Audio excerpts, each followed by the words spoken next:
Well, good evening, and welcome to episode 69 of Malt and Magic. I, Duke Orfeo, have been asked to introduce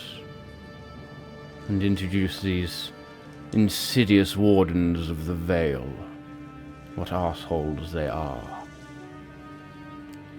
But still, it is the Halloween episode. Our thanks go to, or their thanks go to, some silly trolls such as Owlbear Rodeo, Incarnate, D&D Beyond, although beyond what I don't know, Hero Forge, Kassoon 5e Magic Shop, and Tabletop Audio. And they have asked, or commanded, that Battle Bards be given a shout-out too, if you wish to get your own discount on some sound effects. Then you can use the code Malt and Magic when you register for Battle Bards. Check out their social media and revel in their antics as they destroy folks like me. Pitiful. Check out their podcast and find the episode where I almost take Ander for my own.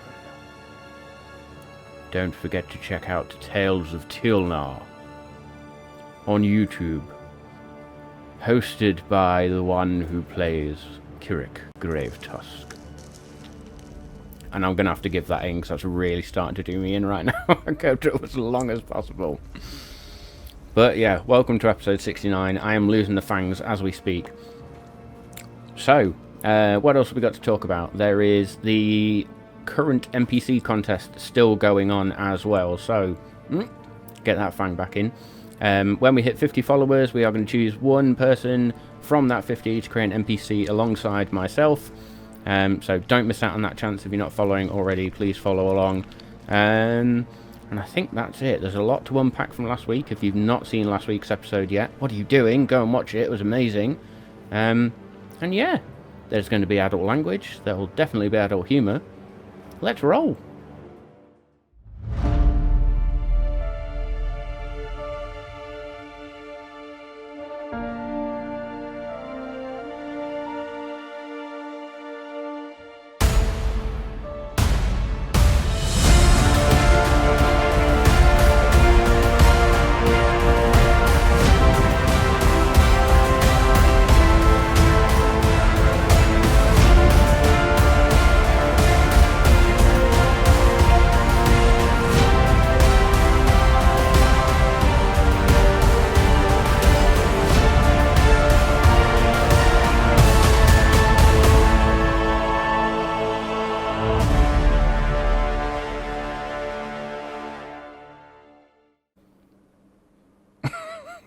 Hi-oh. Well played. Hello. So, I'm still laughing about the intro there. That was brilliant. Yes, it is episode 69, so we'll get that out of the way now. Woo! And Nice. Cool. So, before we dive in to whatever the fuck we're going to do tonight after last week, let's do the lineup. So I am Matt Isbell. Really I am the Dungeon Master. I also play the psychic character of Bothrid and NPCs like Duke Orfeo, who you got a flavour of there. Yeah. I'm Danny, I play Ander Splinterthorn, and I'm trying really hard not to pun myself to death on episode 69. When you said dive in, I nearly started, muff dive in, I nearly started with, but we won't go into that. I've got one out, it's out my system now, we can move on. Just don't go head over heels over it. I am Demo, and I play Kirik, who is Grave Cleric something fighter, which we might find out today. And We may. yeah. It's gonna be fun. I'm Dave. I play Dargon, the fighter warlock, who has remembered that he does need to pick a couple of things onto his character sheet. So that might just naturally happen during the episode, I think. Indeed, because what happened at the end of last week? Well, we leveled up. Oh, yeah. So we are now level 14. 14. Oh, yeah. Level 14. So, for those that By the way, were thank you, here Matt, last because year... that's awesome. No. You arguably kicked ass there, so well done. You absolutely We were deserved a punching level above up. our So weight last week, weren't we? Just a little bit, yeah. I have never sweat so much during a session. It was painful at times, but for those that haven't caught up yet, I won't spoil it too much in the sort of summary. Please do go watch last week's episode. It was epic. But we found the source, or whatever the source was, and entered into battle with it, and it was ropey. There was some serious moments where we almost all went down. I think everybody, apart from Bothrid, died, or was dying at one point, before certain things brought you back. Wild magic storms. Also die, sorry? I think we all died. Probably. We all had that Yes, he did, because it was magic Pothrid. thing. Pothrid. It's Pothrid. He did. Pothrid Yeah. just smashed on the Pothrid floor. died. Yeah. So yes, there was a lot of death, a lot of magic, a lot of insanity. But it was good, and you made it out the other side, and there was a moment between Ander and the source, which, again, may have more revelations today, we shall see. And so you then made your way back out of the dungeon, temple, whatever you want to call it, and found yourself back in this tower that was the only thing really still standing in Shiverspire. Everything else had ruined down to at least some point. I absolutely agree with that petition as well. So we are definitely going to try and get Malt to have purple hair. We need to probably do a beard amnesty point as well right now, because it's weirding me. It's properly freaking me out. But it is for a good cause. It is good for a good cause, so I'll shout that out now. And we will get the link out on Twitter later, I think. But Samau is shaved it all off and is going to regrow it for Movember, so in support of men's mental health and various other causes for men, actually part of Movember, but primarily for men's mental health. So please do go and donate if you can. We will be as soon as we all get the link. But we can't do that on stream. Yeah, we can't share that on stream. That's the after the. I suppose after the actually, show. while we're doing announcements as well, I'll get shot if I don't do this. But happy birthday to my sister for tomorrow. You're welcome. That's it. Job done. So yes, last week we got through all that and then entered into this still standing tower, noticing that the breeze had gone. Whatever magic was keeping the snow out had ceased, and now the snow was beginning to flurry in. Really, the storm still raging outside. No sign of Remley and Gindris. Although out of game, out of character, we do know what's happened to them, or at least we know they have left, as per our post-credit scene, if you like. And so we begin our session tonight in that tower, reeling from what's just gone on. Some of us still looking in a sorry state, shaken, still trying to understand what's gone on. So, Wardens, what are you doing? Where are they? Where are the other ones? I Can't believe I don't they just know. left us. Can you about Bothrid, can you track them, or is the snow too bad? Where are they? I could potentially. Storm, very, very bad though. Actually, with the storm this Is bad, there- guys, what the hell are we meant to do? Do we need to find shelter quick? Sorry, I was I just think so. looking at They've been passive taken perception here. scores, and there's some fucking phenomenal ones in there. So, all three of you, as you begin to discuss, you then notice by the door a glint.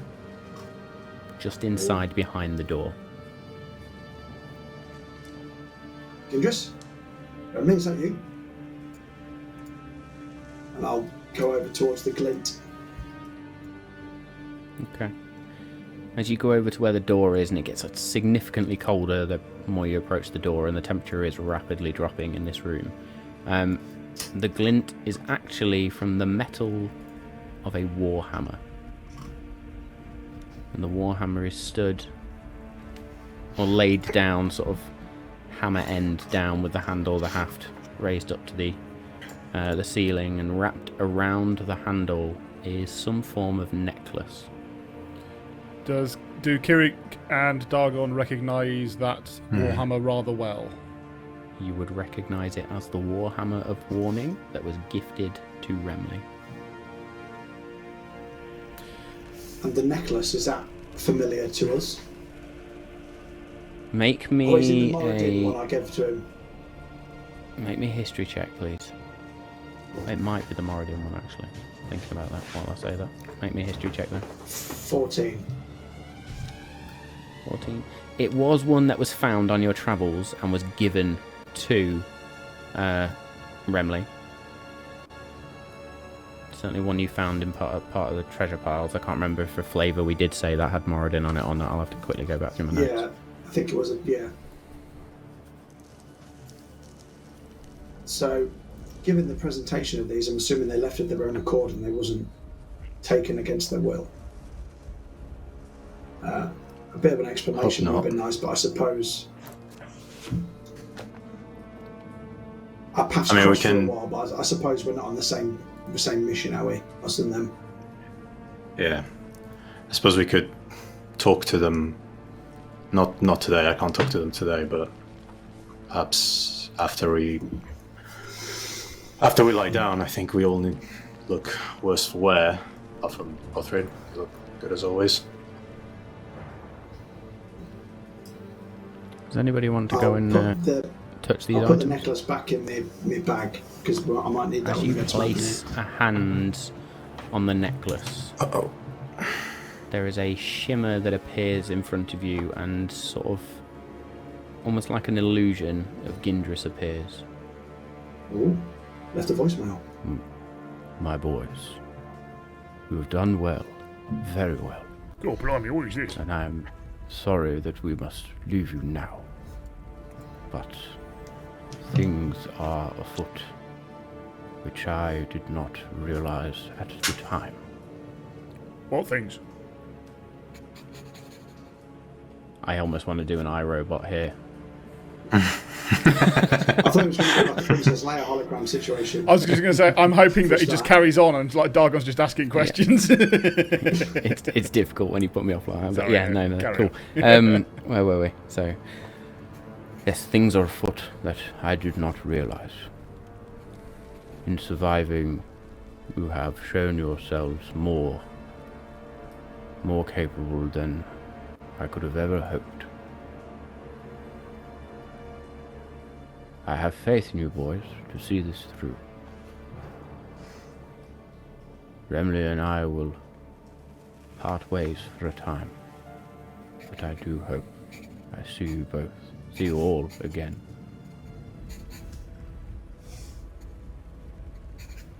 Remley has left you these to help you on your journey. Good luck, boys. Find the answers. And then the illusory image just fades. I was a bit rude. I was asking him questions and he didn't respond. What's that all about? I think it was like a pre-made message. He wasn't talking to us live. I knew that. Yeah. But again, Live he in told us living lots colour. and told us nothing all at the same time. Right. Classic Gindris. What do you think he meant by things are in motion and they didn't realise how far along they were? Does he think he meant what we've just been through in there? Well, I suppose the other thing, Ander, is whilst we've blasted up here, we don't know what's going on elsewhere. True. So maybe that needs to be our first port of call. Find out what the hell's going on. I am fully 100% agree that we should have done this and that we came the right way, but where do we go now? And what the hell's going on? I don't even know what just happened. I don't know whether it was good or whether it was bad. Have we let something out? Have we screwed it up? All right. Kirit, you're looking like you've been run through with frickin' everything, and the rest of us don't look that great. We need to find some shelter and talk about this. Andy, your chest is also itching like bugger. Like, Oh, yeah. Oh, I still like have an ants itchy are crawling chest. all over you. Oh, I shaved my chest and it's starting to grow back. Is that what you mean? Yeah, That sort of feeling. very much so. So, from memory, the nearest civilization is Mountaineer to the east, is it not? Yeah, the If way we we, wanted to, the way that everyone said we should have come.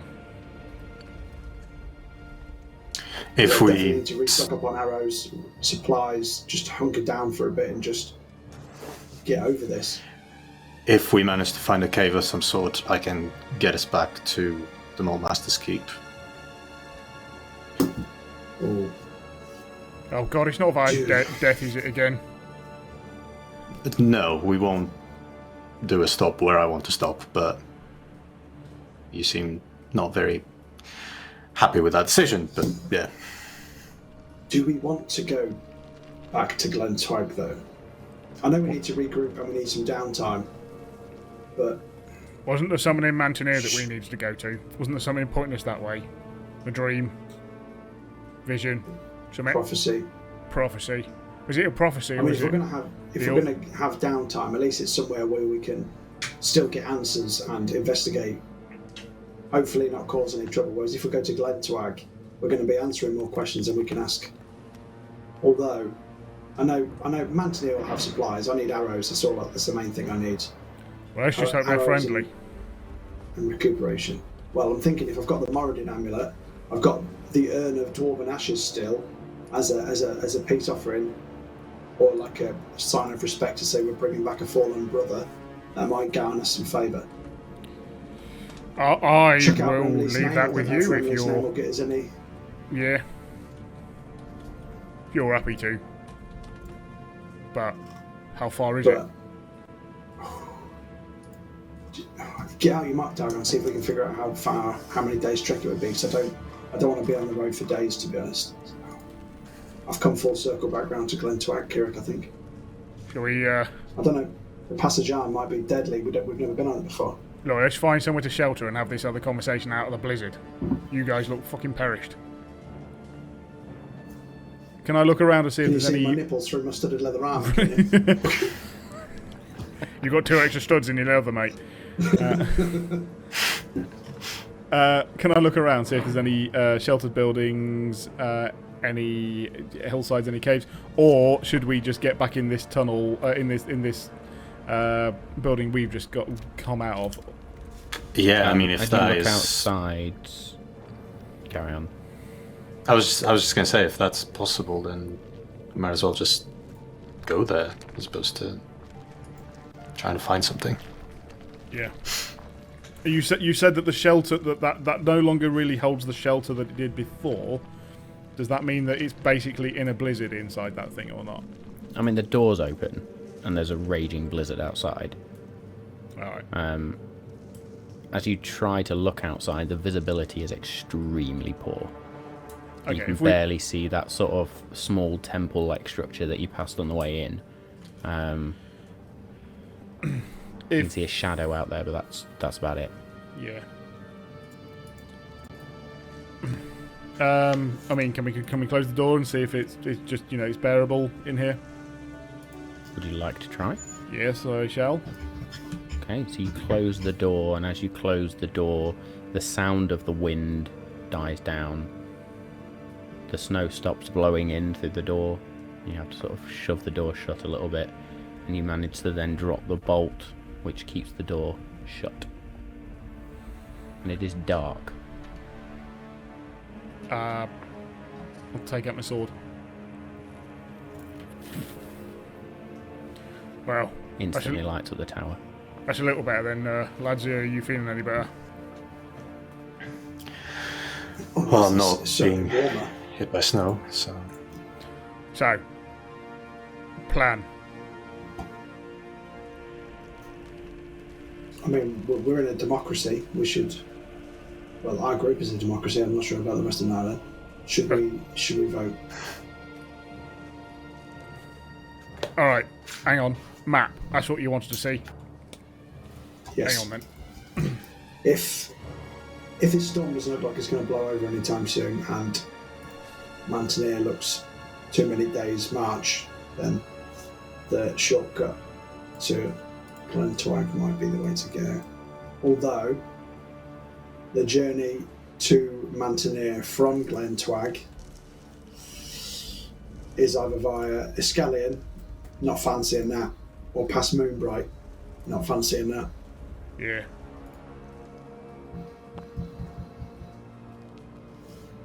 Well, from memory, and looking at this, it's quite the trek. I can't even fucking find it. Told us about the Pass of Jarn. Will it be less treacherous and safer compared to the journey we took to get here along the mountains above the keep? Well, Kirik, were you saying you can get us back quicker and safer? To Glentwag, yeah. I mean, we could do that and then find out what the hell's going on, go back over to Mountaineer, skirting around Moonbright, see what the hell's going on. Maybe we will find out that we shouldn't go anywhere near it, but... Plan? Thought?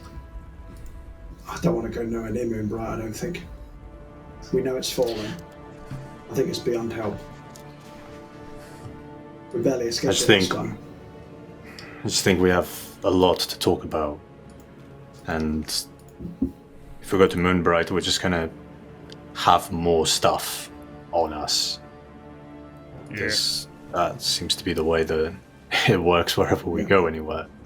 So, if we want to get to Mountaineer at some point and we go back to Glentwag, we're going to have to get via somewhat closer to Moonbright, even if it's skirting the edge of the forest. Should we, weirdly, be safer this other side of these mountains for now, till we find out what the hell's going on?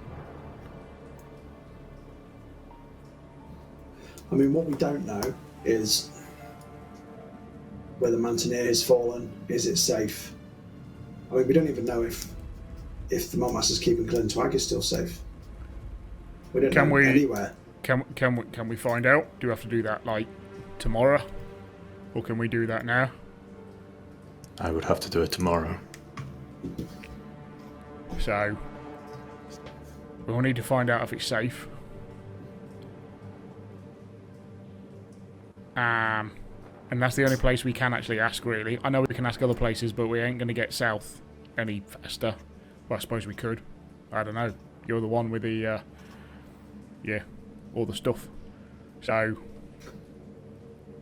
I suppose if anywhere is going to be safe, or is the safest bet, it's going to be the keep, isn't it? It's going to be the Montmasters.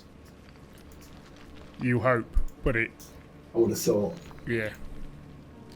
The Maltmasters weren't there the last time that we were aware of. If you remember that. I'm not saying there's no power there anymore, but...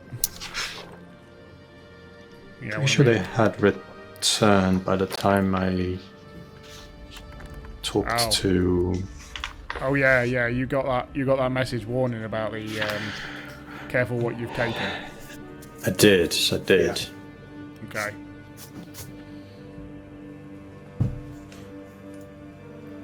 Any Is that settled then? We're going back to the keep.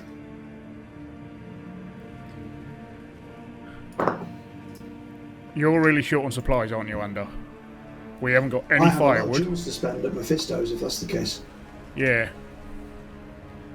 Okay. Well, I mean, even if we have to do another massive trek to Mountaineer, we're gonna have to do one anyway this way. So let's go recoup. I would say, okay, if we go in and we're not even asking them if they're okay, because you can't, that's fine. We need to know that we could be landing in a war zone. Yeah. Yeah. So, I would like a rest before we go. Can you find that out now? No. have to do it tomorrow. Okay. So rest here then. Do you want to fully rest, or do you want to just recoup for a bit and then go? We would have to fully rest. Okay. Well, I suppose that's it then. Are you guys gonna survive in here with it being this cold? We'll make do. That's a good question, Matt. Is it, with my furs on, etc., will I be warm enough to get through the night if we can't start a fire? It is getting colder and colder by the minute, so you will need to warm yourself at some point, somehow. But there's no reason why it would necessarily kill you during the night, if that makes sense. Doesn't feel like it's going to be sudden ice age freezing in here. I mean, we could all, as long as we all huddle close and share body heat, we should be fine. Sure. Yeah. Shotgun, little spoon.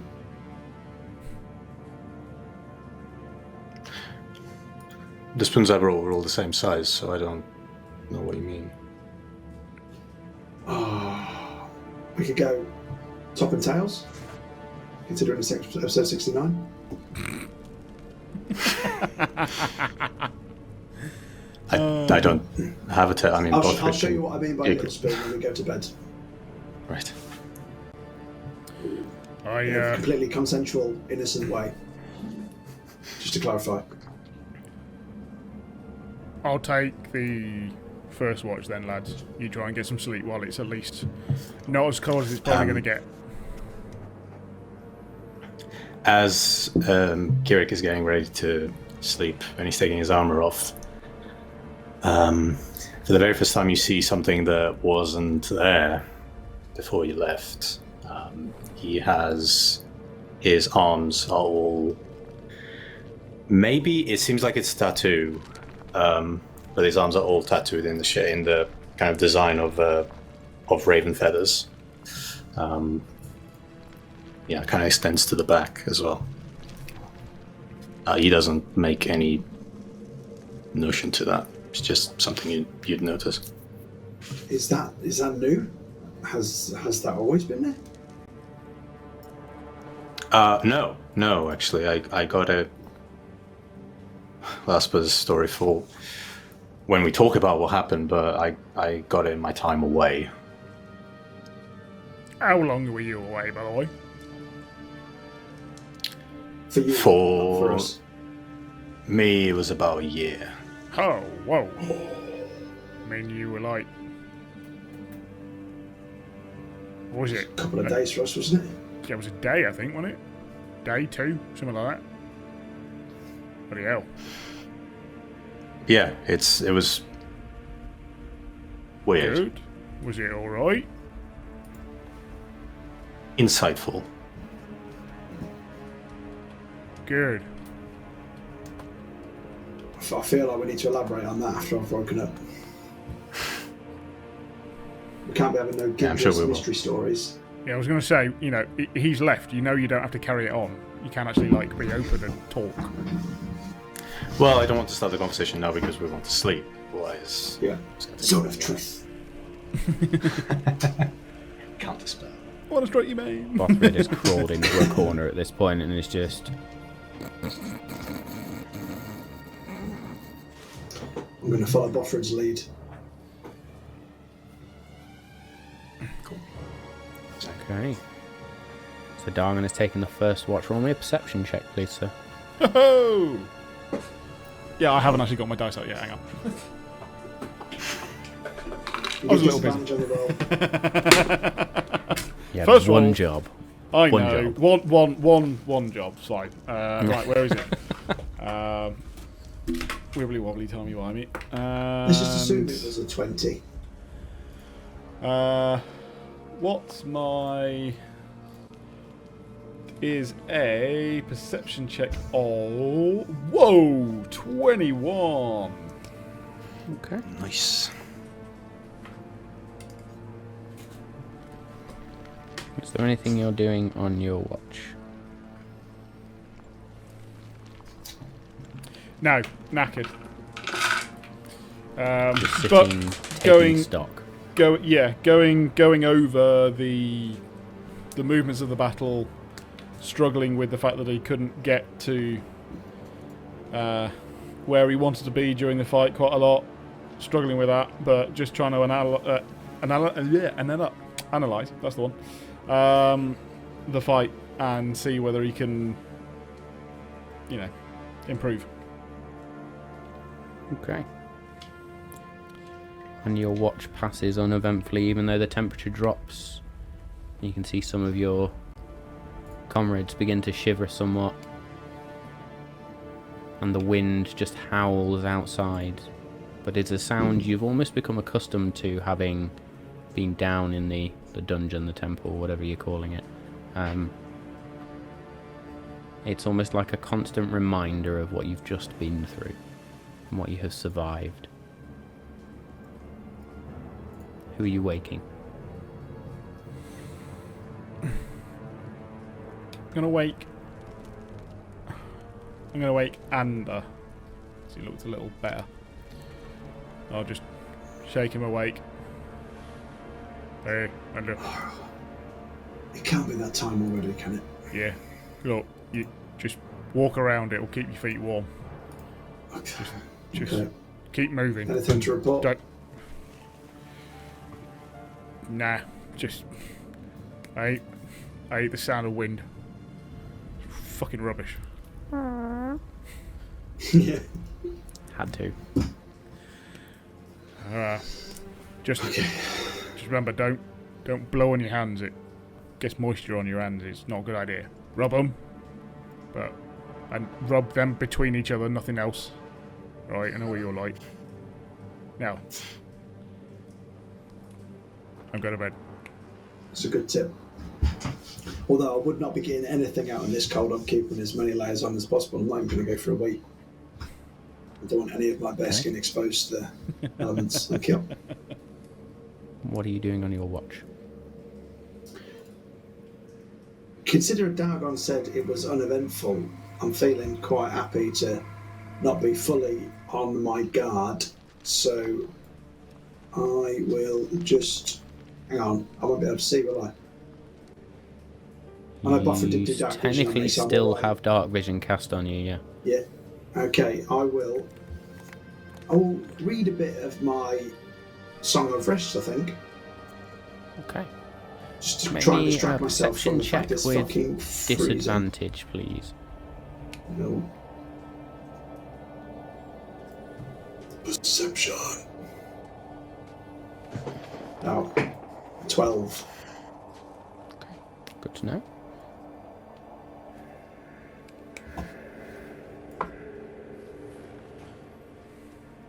So you spend 2 hours reading your book, not paying as much attention. And sort of a shiver snaps you out from your book as you realise actually it's been some time and it's probably time to pass over to somebody else. But you can chalk 2 hours off the book. I think, yep. Only 70 hours to go. I will wake up Bothrid. So I'll go shake the snoring beast. Bothrid. Chill, watch. Wind. I know, I can smell it. Not that wind. I don't like this place. When are we going? Nothing to report, just howling wind and blackness. That's it. Okay. Rude. Bothrid will just sort of sit up and make his perception check. It's very, very poor. I'll assume the position spooning Kirik again. How do you know I didn't take your place? I was definitely Big Spoon. I'll dive in the middle if there's a chance. Just crawl up his kilt, I think, can't you? Yeah, they'd be warmest under your kilt, wouldn't it? I'll use it like a teepee. Warm and toasty. Good stuff. So Bothrid's just going to sit there and he'll sort of rub his body a bit, and then at some point he just sort of and just creates a flaming sphere in front of him, just to sort of warm himself.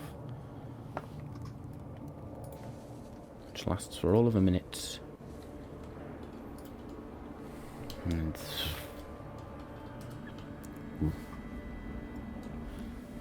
then Bothrid has just sort of see faint beads of light coming through, and the wind seemingly dying down, but still up.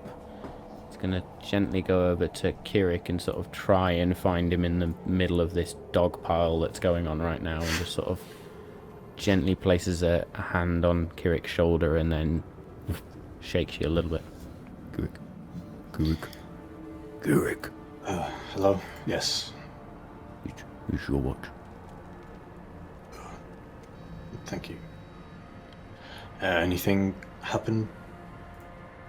No, wind sounds like it's getting quieter, but just cold. I think we well sheltered.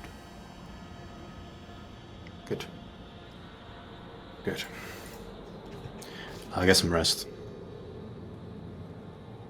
Okay.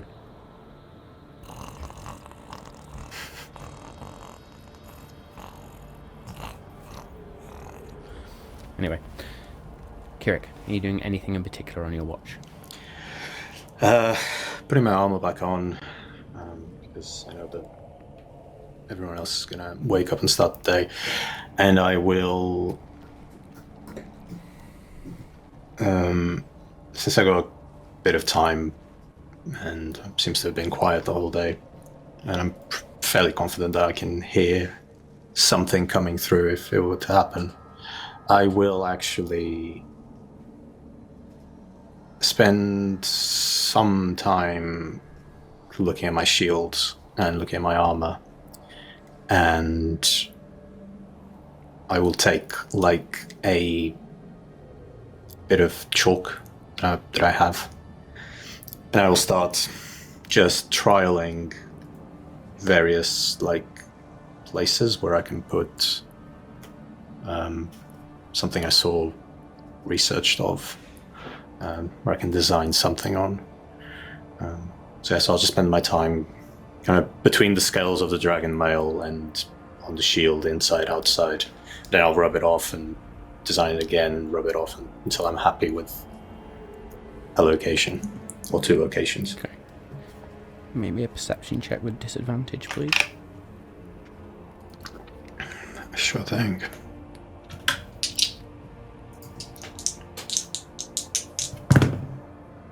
9. 9.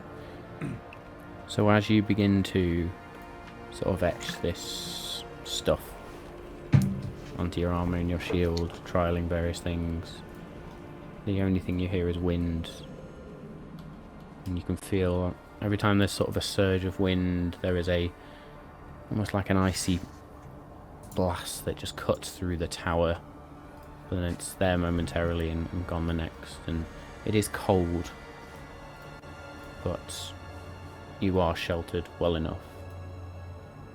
At some point, you think you hear something sort of, but almost as soon as you've heard it, it's gone. Cool. And then Bothrid would actually begin to stir once more. Ooh. Okay. Is it time to go home? Once the other two wake up, yes, I suppose so. Bothrid's gonna look.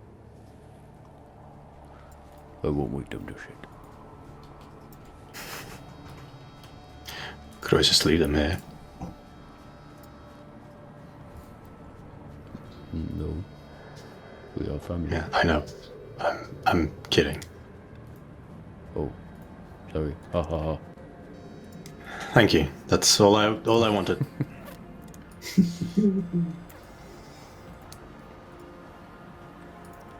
Excellent.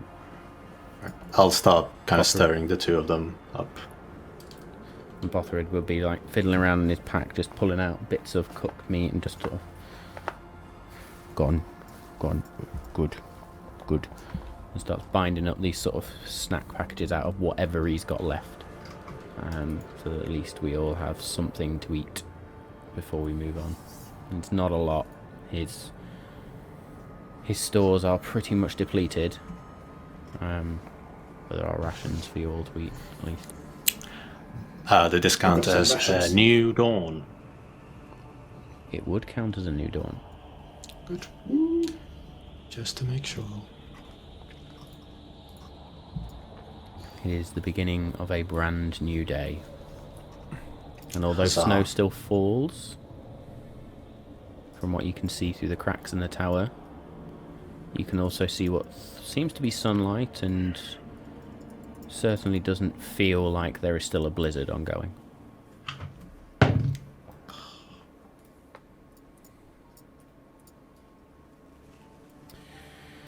Well, all in all, you feeling alright? I'm alright. Cold. Much better now. Yeah. Yeah, we needed that. Yeah, man. Storm seems to have died down as well, so our travels should be less perilous, hopefully. Well, are you saying you want to So, go on foot to Mantineer, or are we trying to make our way straight back? We're going to Glentwag, aren't we? Yeah. You say a quicker way. You can't. Can you teleport us now? to Glentuag I can, yes. When did you learn that trick? Oh, I've Have you seen had it for a bit. It's just I never had the chance to, or the opportunity. So it seems like a good opportunity, but we can always go to Mountaineer, or I can check up if Glentuag is fine. I mean, if you can do that. Yeah, that's a good shout. We should have a check. Otherwise, we might be landing in a war zone. Yeah, It's I'm not very got time for true. that today. I will then move to a corner of the room. And I am going to cast Scrying on Glentwag. Okay.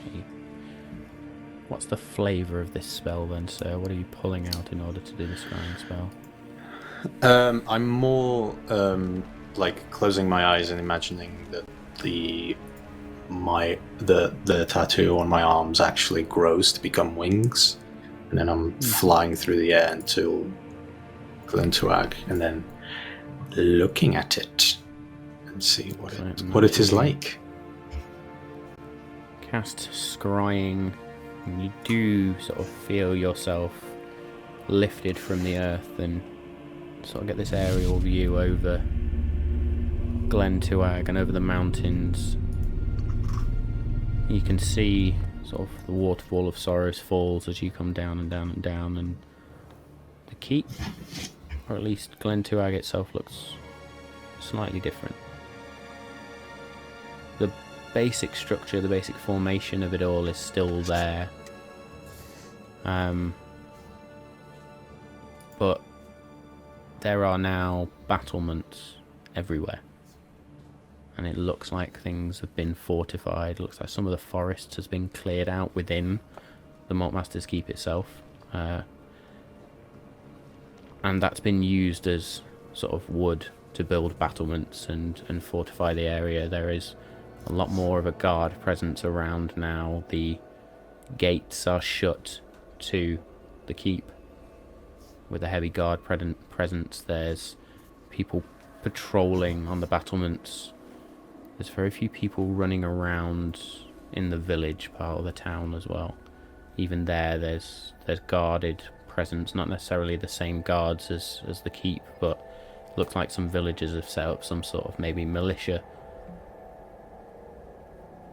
And as your vision then sort of turns towards the keep itself and Castle Maltstack, you can see a bright light in the tower of the distiller.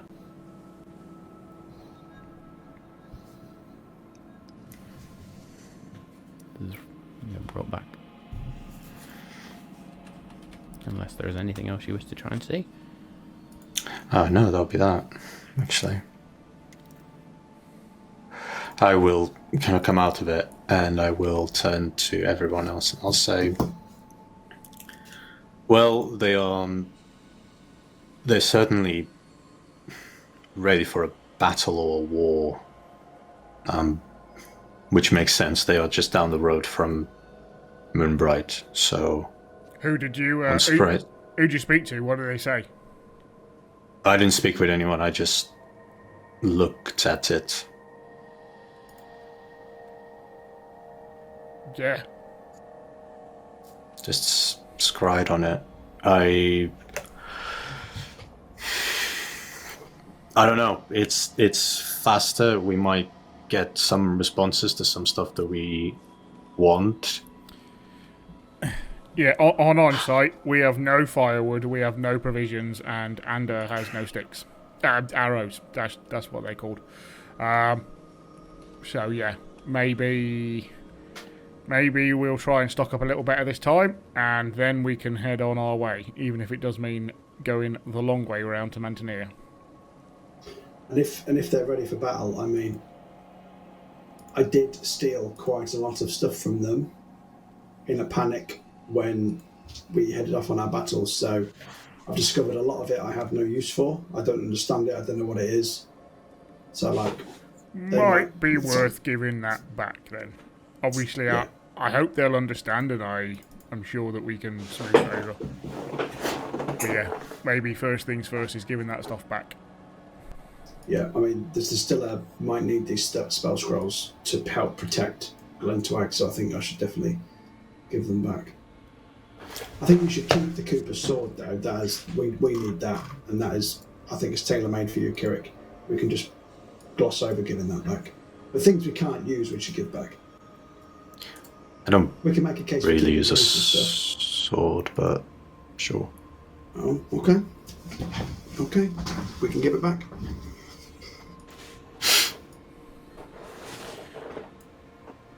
I will say it again, and I'm sure that what you saw is right, but do we need to be on our guard when we arrive? I think we're always on our guard. Yeah, but this time, I'm keeping my sword out.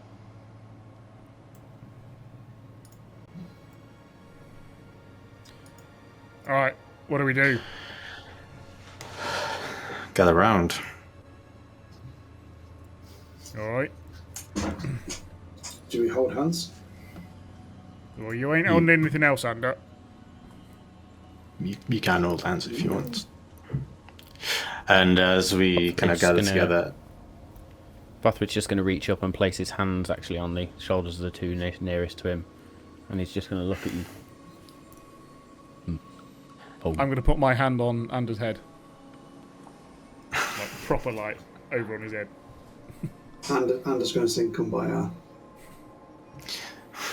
No. And as we all kind of gather together, there is I will cast Word of Recall, and there is under the ground you see, or from the ground you see the mask of the Raven Queen kind of form, and then we sort of fall through it, and we will then land on the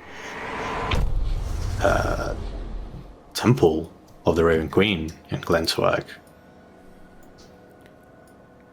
And as you do so, there is a shout, or a series of shouts. And instantly, even though you've landed inside the temple, you hear the mobilization of people, really. The priests all in here, they turn. Some of them look like they've got half-cast spells. Others are grabbing holy symbols. A couple even go to grab weapons. And then guards just come flooding in and surround the outside of the temple. Or sort of the inner ring of the temple, if you like. There's no need. It's only the Wardens. Stand up. Show yourselves. I'll stand up to my full height. They're all still very much on their guard. Well, Prove it must is be you. new here. Aye. Big deal. Dargon. Warden of the Vale. Taught some of you guys how to fight. We're kind of your boss. No, all right. Here, look, and I'll find the symbol that I had, because I think some of them were lost, and just show it. The pin. That's the one. Takes the pin, sort of looks at it, gently hands it back to you. Could have stolen that. What is the number of the house that the Wardens live at? Fucking hell, that's a good question. Last one on the end. It's the one with the best garden on the street, I can tell you that. Literally can't remember what number it is. Nope. I'm going to confidently Believe say 22, and he will believe me. I believe it's like 3 or 6. So I can't remember which one. Okay. Our characters would know, right? Like, we don't know, but our characters would know. Like, Yes. It is 3. No, you were right. I thought it was 3. The Wardens You can't live put at a number shit like 3. that, Matt. Right, Better Mephisto than the knows us prophecy in well, the and main storyline. so do the Malt Masters. You say Mephisto knows you? He can Yeah, identify you. absolutely. We trust no one. I'm his best customer. Send for Mephisto. 4 of you, knees, weapons drawn or weapons down. I don't kneel in the Temple of the Raven Queen for anyone else other than her, so apologize. Commander, Again, what's your name, by the way? We're kind of Quiet. a big deal. I will ask the questions until you are identified. If you do not wish to kneel, you will stand. Weapons on the floor. I will place Weapons. the blade. I will place the blade down, resting on the floor with sort of the hilt up, and just with both hands sort of just like resting on top, very much like not gripping the sword in any way.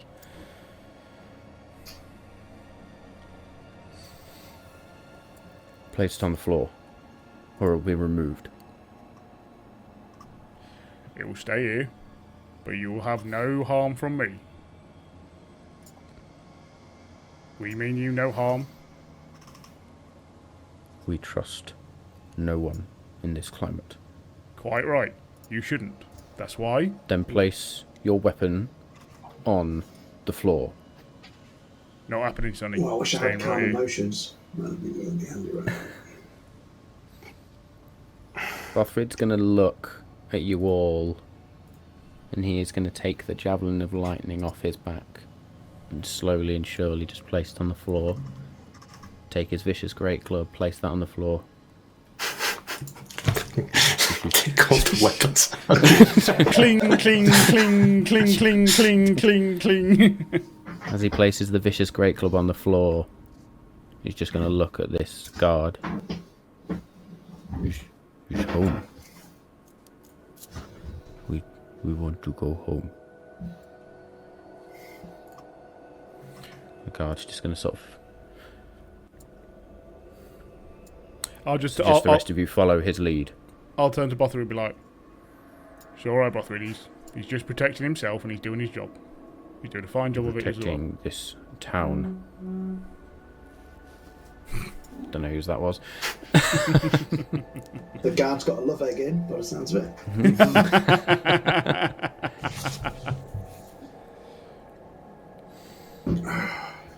And there is a standstill where all the guards begin to just slowly inch closer now. And you can see some of them look like, again, ready in spellcasting positions. Well, this is becoming guard will unnecessarily now- awkward now. I'll put my quiver on the floor. put my dagger on the floor, say, sorry, Shank, as I put it on the floor, and I'll go, when Mephisto comes, you owe me an apology. Thank you for cooperating. He's going to step very close to you now, Dargon. Mm-hmm. And he's just going to hold a hand out. I believe it is you, but it must be verified. Please, either hand it over or place it on the floor in front of you.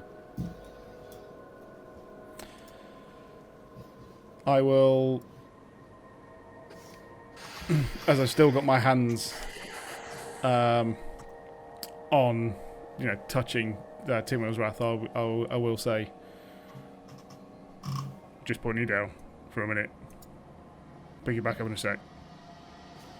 And I will bow my head. I think. And place her on the floor.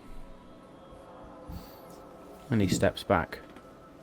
And they all half-sheathe weapons and just stand surrounding you, and they all just stand in silence now, eyes not wavering from any of you.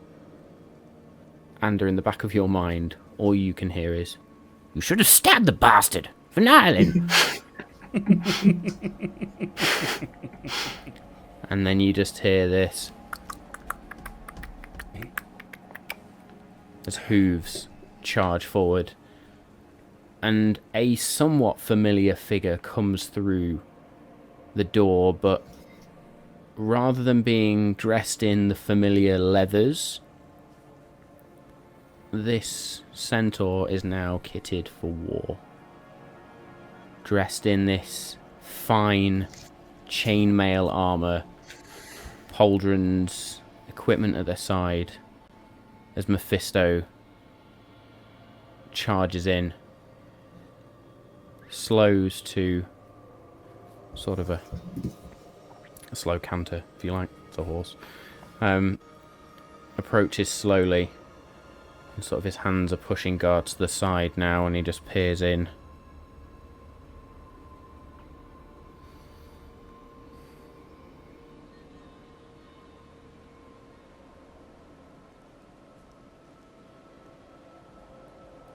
You, boy. He looks at you, Ander. Finally, the cavalry has arrived.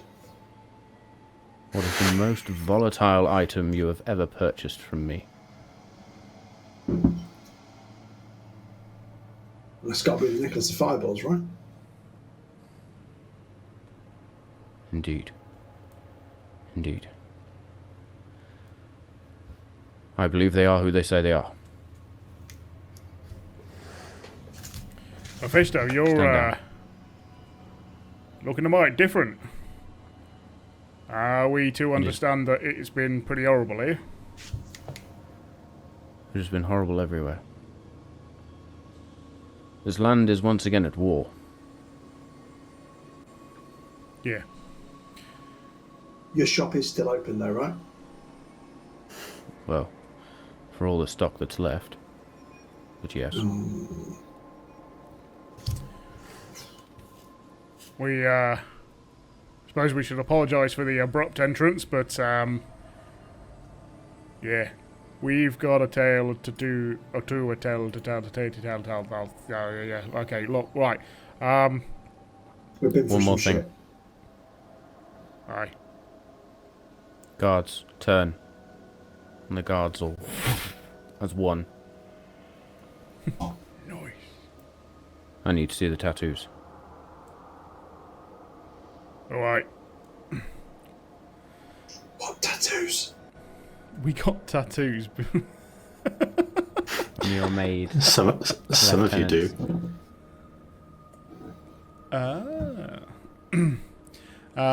So, as I'm actually wearing the armour that is quick release, because of the bear form, I will be able to like clip it off quite quickly and show it. Where did I Grabs get your my arm. tattoo? So it was on our arms. Grabs your It's too arm and cold places for me his to take hand my clothes against off, it. Mephisto. You're taking the piss now. Places his hand on it, closes his eyes. Untainted. Can't you just touch me where it is rather than me having to take my clothes off? Do shut up, boy. Come on. That is settled. Guards, well done. And he will then turn to the various priests. Our apologies for disturbing your piety. Worship. I do. It is. Apologies. I do hope amends are going to be made for the fact that guards came in and unsheathed swords in the temple. I'm sure. I don't know, Kirik. That was pretty impressive turnout and quite quick. I was quite impressed with it. You've are they under your command, Mephisto? Because if so, they've done very well. There's been development, boys. Follow me to the castle and we can discuss. Well, before we leave, though, just one more thing. I'll go up to the guard and go, I'll take that apology now. The guard. We're dicks. Dicks. Make me an intimidation check, please. Does he not realise I'm the king? Intimidation. Oh, cock. I'm going to use it like because I don't want this to go wrong. I've got some face to save. That was a shit roll. Awkward. There we go. 18. 18. He's going to draw himself up to full height and stare you in the eyes.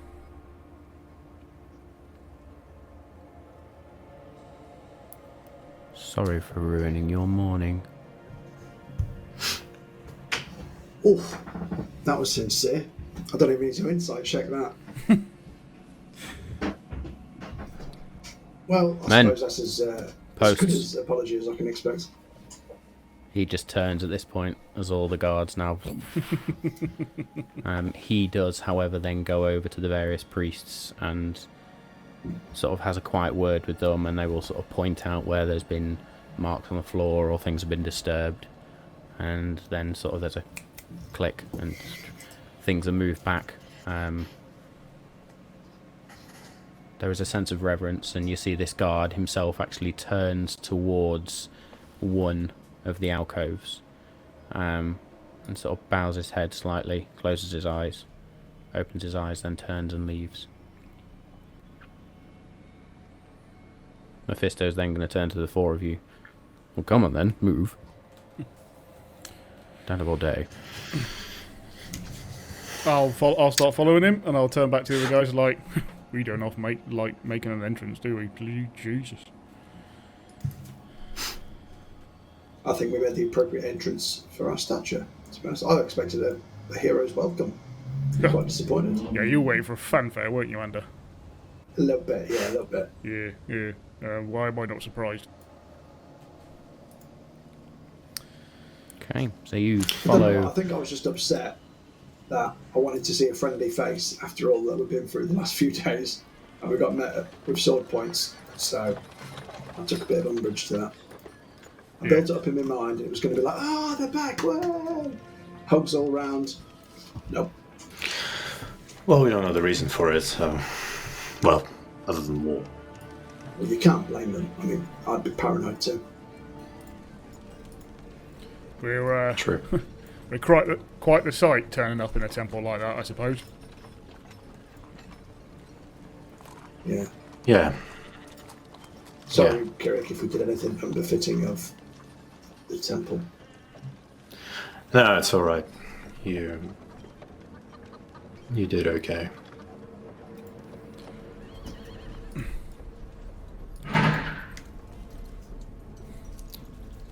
As one of the cart Just horses make our get way knocked to over. the... It sounded like cart horse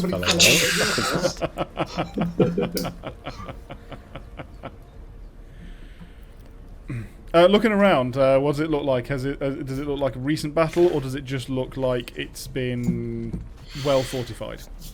As you enter out into the courtyard has been cleared. The training area cleared as well. There are just battlements, and this place is set up in defense, basically as a defensible position. Now the ramparts have been built up even further with sort of extra wooden barriers. The gates themselves are shut, the portcullis is down. There is almost just a sense of severe quiet. And you can see sort of piles of weapons up in one corner. The tavern itself looks like it's kind of closed. Do the weapons look like they've been, hastily mass-produced? Are they for, like, the masses? Yeah. Very much so. This place is being readied for a siege, guys. At least they're prepared. Yeah. And you would notice, just as you walk around, something catches your eye in the sky, and you notice there is what looks like an eagle just circling.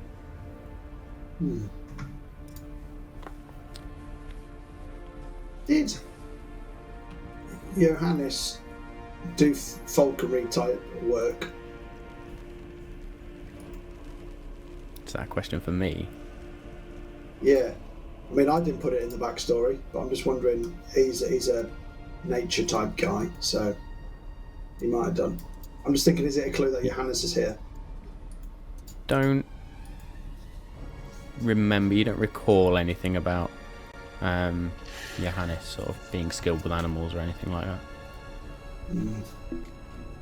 Do you think they've got a familiar like you, Dagon, and that's what that bird's doing up there? I mean, yeah, it could be. It's a good shout, actually. I obviously got rid of Azazel while it was a bit too windy there, didn't I? Maybe I'll let her out here. So I'll bump out Azazel and just say, well, welcome home, Azazel. Do you want to pop back off and go into one of the trees? I'll call you when we know something. It's a bit warmer here. Cool. And Azazel does just sort of off. And as Azazel swoops, you hear the eagle screech and dives down towards the castle, and then elegantly sort of opens its wings and lands on a windowsill and hops in.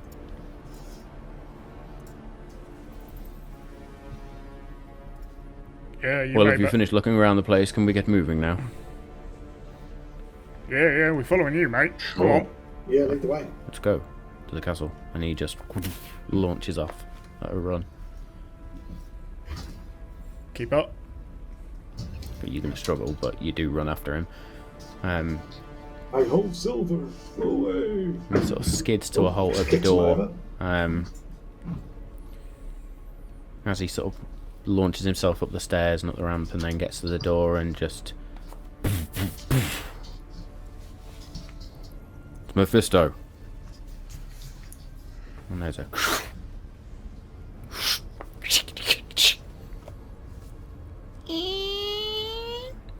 Not the full door opens this time, but just one of the small sort of doors within a door, if you like, just opens up. And you see Mirabelle. Hey. But even Mirabelle is adorned in what looks like this strange bluish armour. Ooh. It looks metallic, but very blue sheen to it. And she just sort of steps to the side, lets Mephisto crouch underneath. He is able to fit through, but has to crouch underneath. And then as he steps through, she then turns and sees you all and just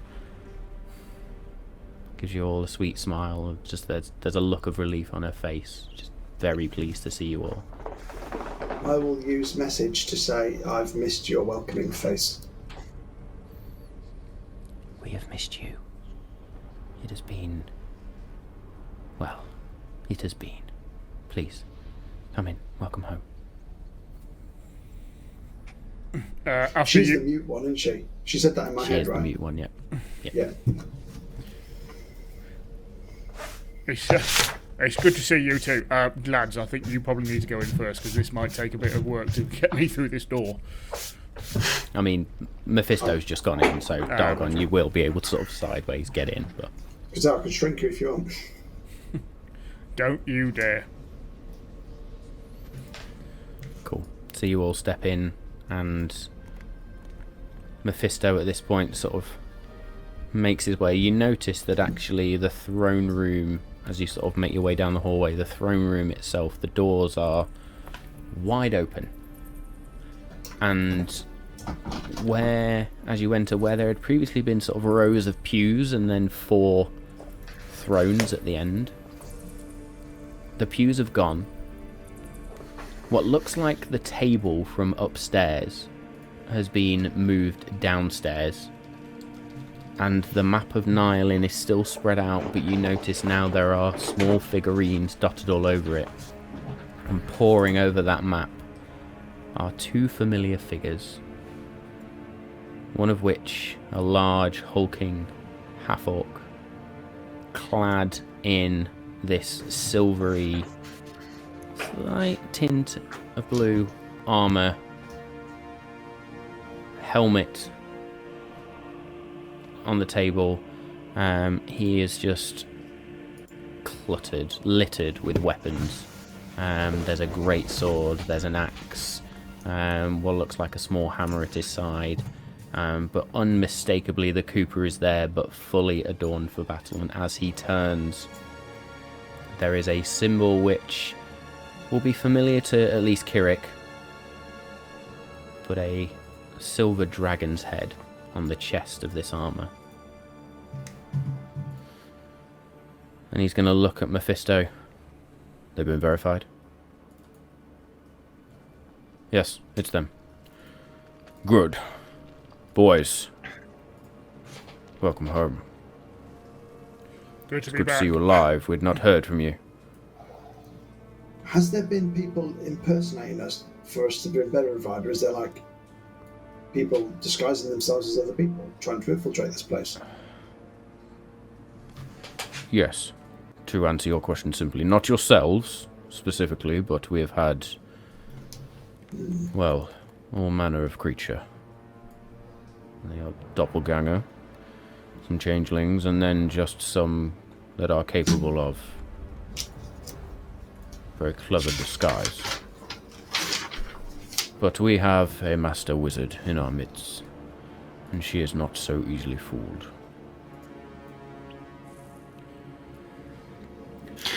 The other figure you notice stood around the table, sort of poring over, distinctly female. Eagle sat on her shoulder, these curling white brown horns, and this long sort of brownish blonde hair that flows around. And she is wrapped in still sort of fabrics, but it looks like there's been some very clever use of what looks like maybe wood bark to make some sort of scale type armor around herself. As the blender stands there, a staff leant against the table, and she is just sort of pondering over things.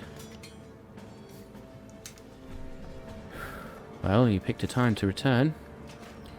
It's good to see you two well. Indeed. I'm sure the distiller will be down soon. She was just, well, the alarms went off. I'm assuming that was you. Yeah, it was us. Sorry for the scare.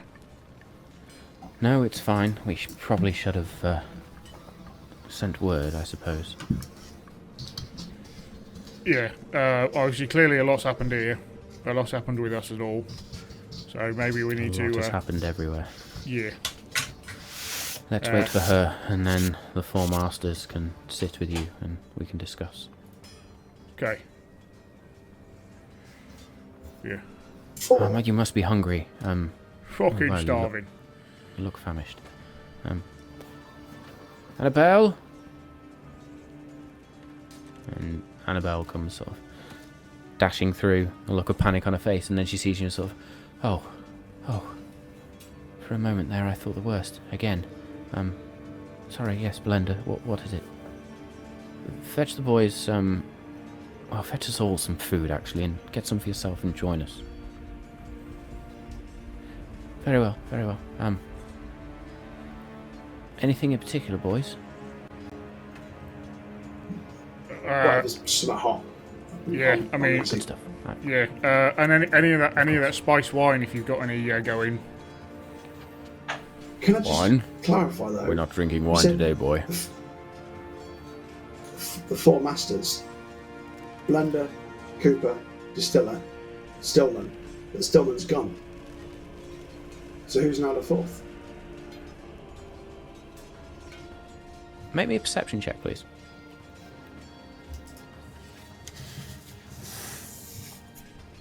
26.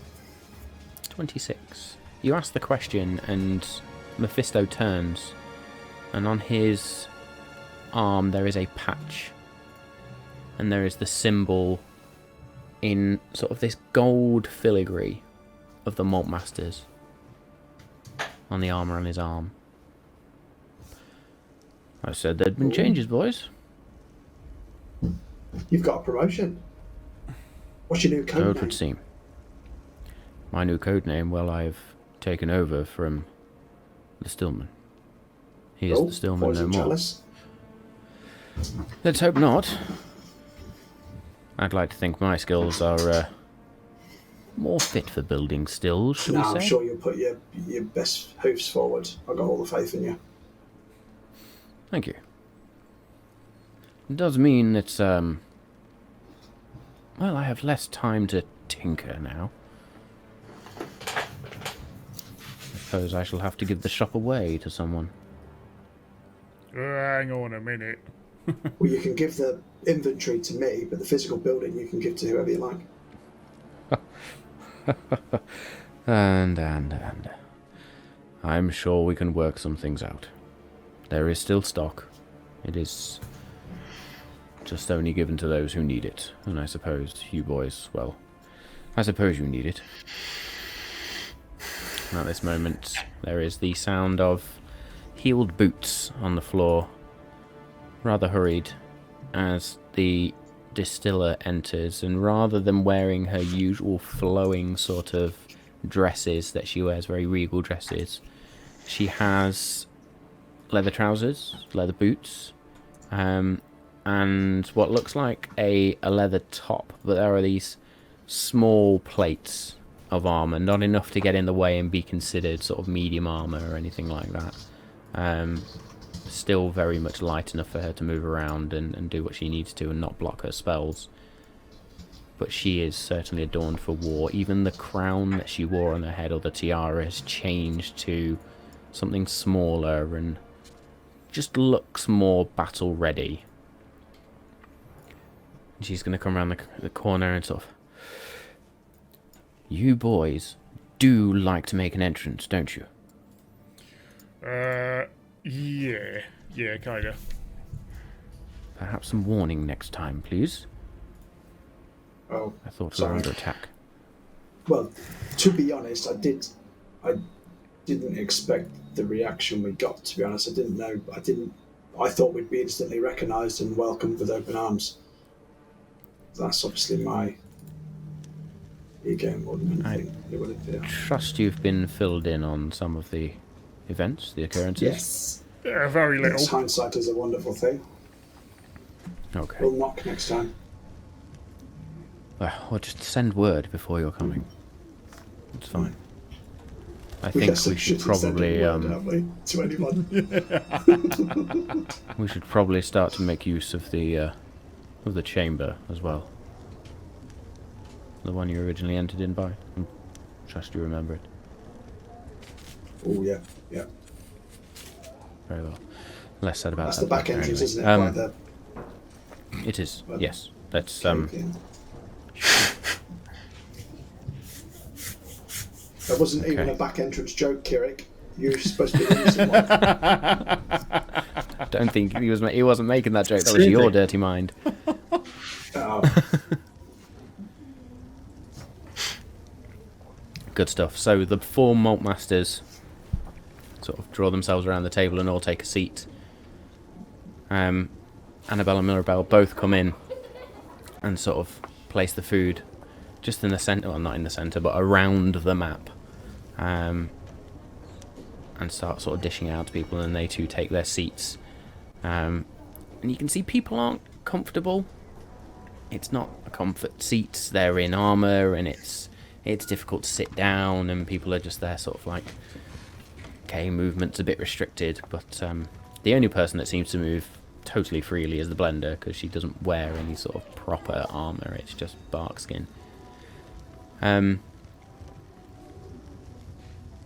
it is then the Cooper who sort of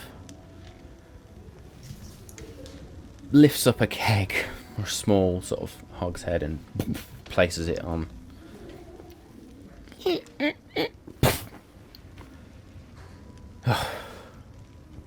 Well, we can't not have whiskey, can we?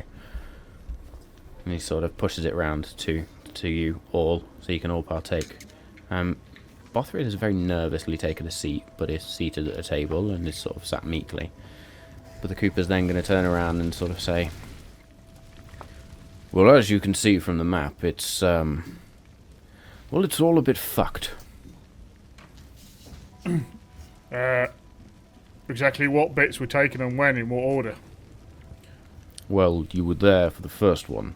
Yeah, obviously that Moonbright, one. and he now starts motioning at the map and saying, Moonbright fell first. We have been unable to retake it. There's been some small skirmishes to the outer edge, but whatever force holds it is far too strong.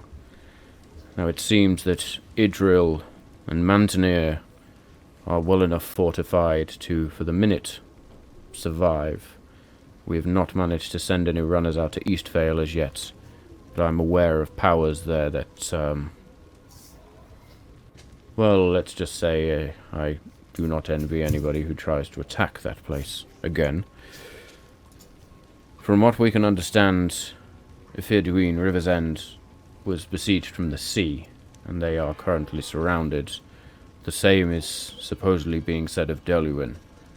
The two elven cities are very much under siege from, well, all manners of creature. There is a shadow moving across the land. Darkness is slowly seeping from both the south and the east.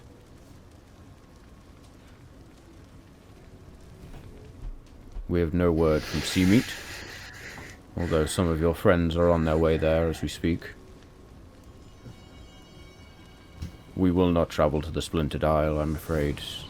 We need to focus on the mainland for now. The west is quiet, and this is what concerns me most. If I was to expect an attack from anywhere, it would be the city, the Black City. But Healthborn Pass has been quiet. The road by Telma has been quiet too. While we're listening to this, Dargon takes out a normal cigar, lights it, and then when he gets to the end of it, he's like, and what of here? Have you had any attempts on the place? Nothing from the lake or anything? Minor skirmishes. I think more defensive tests, more than anything. The odd devil or three here. Travelling band of supposedly bards. And then there was, well, somebody disguised themselves as the Blender. Made it as far as the gates to the keep. Luckily, as I said, we have a master wizard in our midst, and certain spells will only work so far. They were revealed and swiftly dealt with. Since then, we've been trying to put something together to try and, well, verify identities. Your tattoos will work. They will let us know when, well, they simply can't be copied. There is a spell that goes with them, so that is one way, but we cannot tattoo everybody in the city, or in the town, I should say.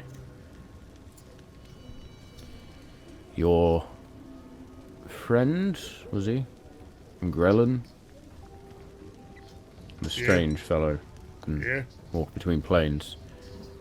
He is proven most useful. There's been some planar skirmishes. And then, well, last night, there was something fundamental, something ground-shaking. But a wave was felt, and I think it was felt across the whole of the land. And the distiller will then speak up as she sort of turns and says, yes, it was like all magic was weakened for a brief moment. You say it might have been you? Yes. Shall we hear from you now? What has happened? Where have you been? We've been to Shiverspire. Strap yourselves in. You went to Shiverspire? Yeah, we went directly north. After leaving here, we found quite a lot in the mountains and some stuff that we do not understand. But we managed to make it up to Shiverspire. And there was some stuff at Shiverspire that I'm sure Andor will be happy to go through at a later date, but because I don't know whether it's important or not. But yeah, we then found this Orb of Power. It's something that we had been led to. We all seem to be getting visions, same thing, and it showed us visions, dreams. They do happen at night, so yeah, they are dreams, I suppose, but they seem to be fairly accurate. And we have, well, we were directed that we need to be finding this thing under Shiverspire, so we kind of found it. And what was it? Well, the best thing I can I can describe it as an orb of energy. Lads, was it actually connected to that thing that protected it? Yes, he was kind of trapped by it. It referred to itself as the source. Source. Andrew, is there something wrong with you? Why are you scratching your chest? Well, we experienced a lot of wild magic, and I don't know why. Well, long story short, the source was protected by a being, or the being was trapped inside the source. We tried to be diplomatic, but as you know, all things, we've got very fightable faces, so it led to a battle. We defeated it. He was then freed from whatever power he was stuck under, and he spoke to me, told us about the source, and then when he touched my chest and disappeared, I've just been feeling a bit itchy ever since. I've paid it no mind, really.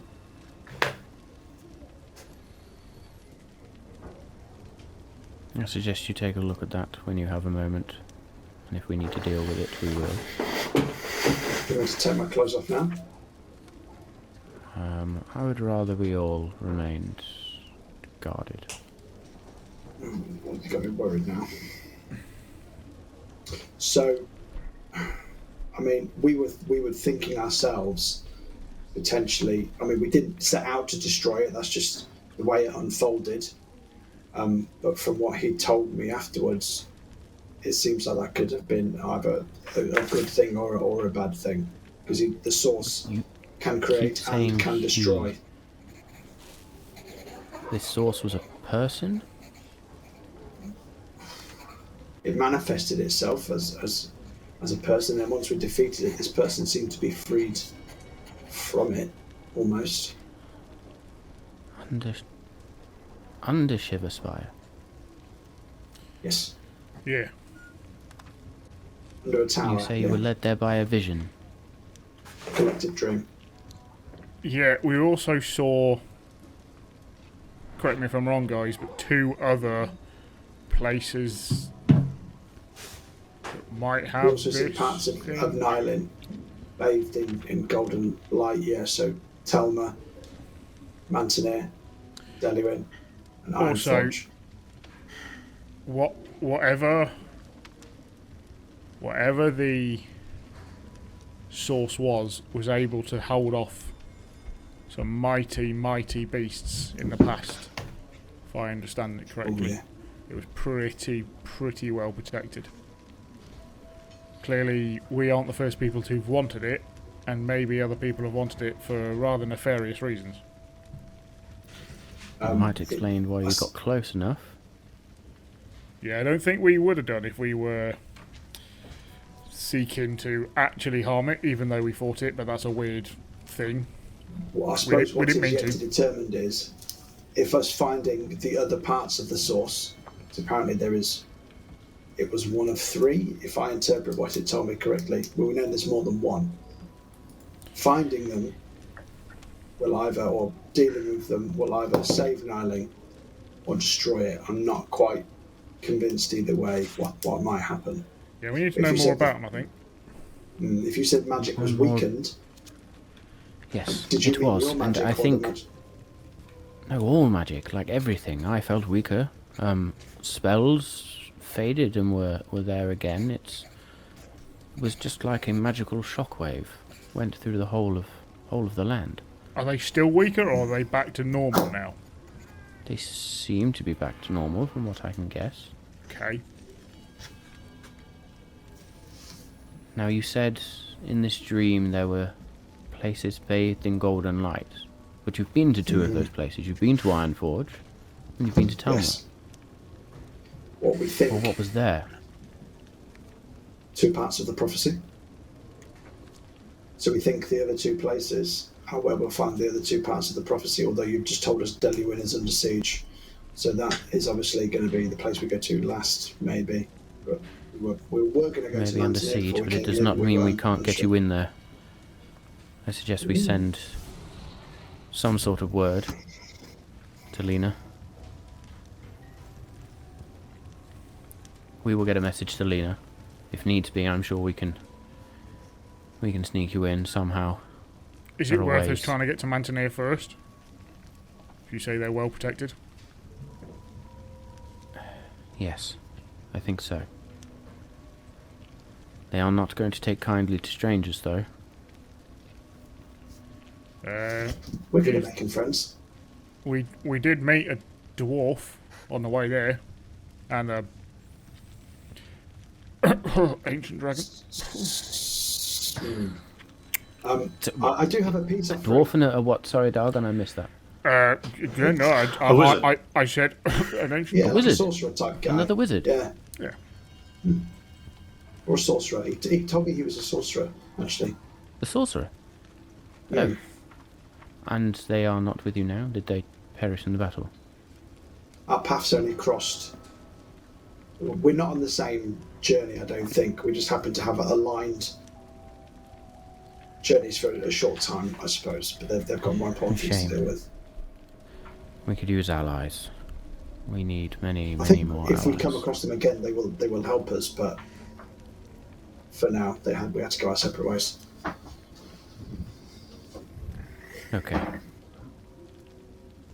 So, well, at least we have some clear answers of where you need to head to get some answers. Mhm. Now, what about these? You said there were two other sources? Three? But I believe two. Yeah, Good man. yeah. So there's three in total, and we've dealt with one. I don't want to say whether we've dealt with it in a good or bad way. So the other two. Yeah. Kirik, you're awfully quiet. No.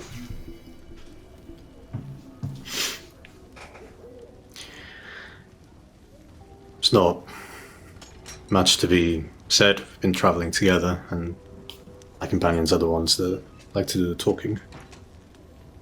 Well, we were And travelling yet from I the get most a part. feeling you have seen more than you are letting on. Perhaps, like you say, it's a complicated time. I'm not saying I don't trust the people in this room. It's just the more people You know, don't the more trust the people information in gets this room. out.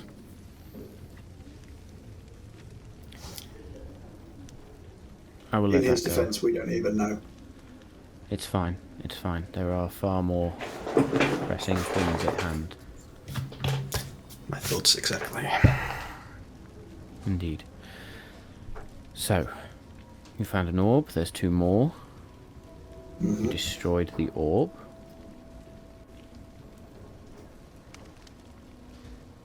Or you destroyed a creature.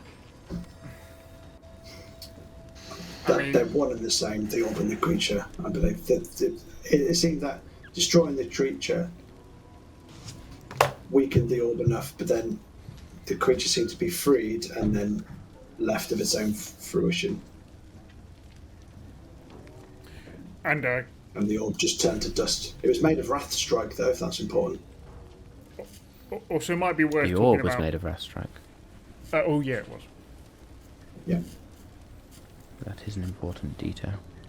And she begins to sort of take a book out and start scratching in notes. And she's silent. The Cooper's just going to take another swig of whiskey. Andrew, is it worth talking about what we also found at Shiverspire? What you also found? I was going to say, was it a tough battle? You look like you've been through hell. Oh yeah, it was Yeah. friggin' horrible. Othred looks like he's at least 8 years older. Yeah, a lot of stuff happened. A lot of stuff. It was very, very weird for a couple of days. I feel strangely revived and youthful, to be honest, post-experience, but we have been through it. And I suppose the source, with that distracted by it, that was actually the end of a pretty weird journey for me personally. I feel like I've gone through a lot of growth and development on my travels, to be honest. We also found the tomb. I look at Dargon and Kirik to see if I should spill the beans or not, and I'll wait for the nod. Considering Kirik is just a bit secretive, I wanted to see if he gives me the eye. No, okay, I so know. the truth time, guys. Here we go. So, on my travels now, some of this will be unknown to you as well, Kirik, because we were separated for a time. Was that true? Was he gone when I was? Mhm. I feel like I was got with you that the whole aneurysm. time, and Oh yes, of course you were. So, before we discovered the source, The Cooper was Yeah, literally sure. like... Sorry, yes, what? before we discovered the source, we actually discovered the tomb of my great grandfather. Your ancestor, Yes, Ramado. yes. And? He gifted me the most annoyingly chatty, exuberant blade. But other than that, no, I will not stab them. And what he told me was, well, he told me he was bound to this place by a curse. Breaking that curse could free or destroy Nialin. He also mentioned the source, but that's as a separate, I suppose, tangential event to his curse. But I suppose the main takeaway is I discovered my true family name and my family crest. Does the name? You said a split lot for- of things just then, and I am very Yeah, confused. Ramado you're a is few dead. drams deep at this point. Oh His yeah, soul is bound. How did you Yes. see him? With my eyes. it was a weird ghost thing. Yeah. Then his Like a soul is spirit not almost. bound. Well, But I asked him how I could help put him to rest or put his soul to rest, and they said we couldn't because the curse will not let him, or he's bound here by a curse. The same curse. So he basically made the wish to cause the Nialin that we know today But Yes. it was one of those twisted wishes that actually backfired, and now he's kind of stuck here, and he can't move on to the next. Okay. You found Ramado. He led you to his tomb. Yeah. Mm-hmm. Yep. You got some shiny things. Yeah. And then what? Well, he wasn't too happy to see Timiel's wrath being the sword that killed him. No, he took a big exception to that. Understandably, I think I'd probably want to snap the little bastard as well. Yeah. Hang on. He didn't mean it. It's alright. Does the name Splinterthorn ring any bells to you? You guys have been around for a long time. Splinterthorn. Yes. Splinterthorn.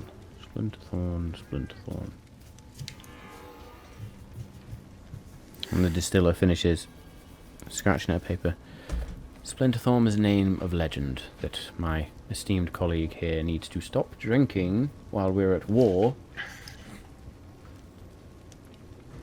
Yes, it is a legendary name. It's said to be one of the oldest names in Nialin. If it's yours, well, I think the dots align, don't you? If the shoe fits. Makes sense.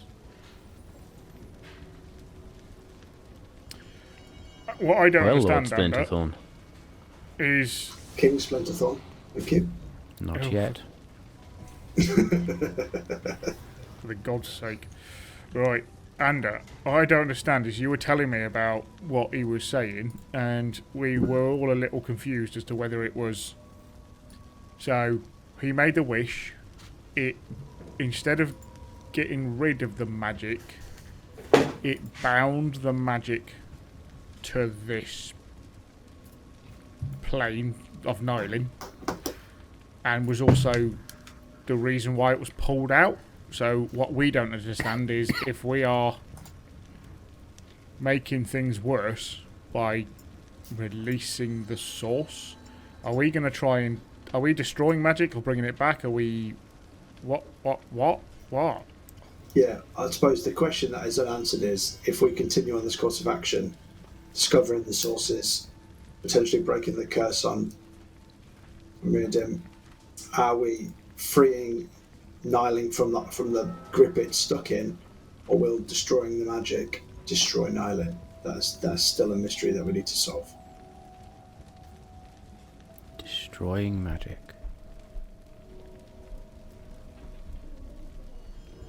I'm not sure I can quite comprehend that. Hopefully not all magic, but it appears that it did weaken all magic when you did it. We were thinking specifically the innate magic in Nialin, not your magic, my magic. But we don't know the consequences yet.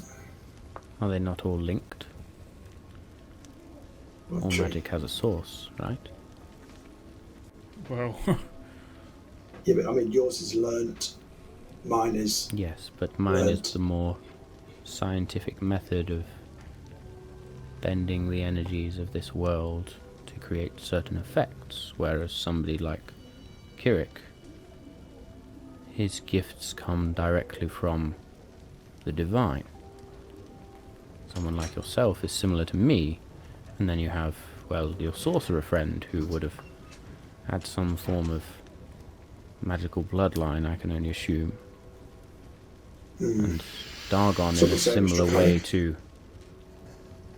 draconic bloodline. Right. I will kick Ander under the table lightly. Oh, sorry, I've got an itchy chest and an itchy leg now. Oh. Anyway, Dargon, your abilities are again they're gifted to you by something of power. It's like a part of their power is transferred to you, and that probably comes with the most risk because at any point that power can be taken away. oh yeah. To destroy magic, that is something indeed.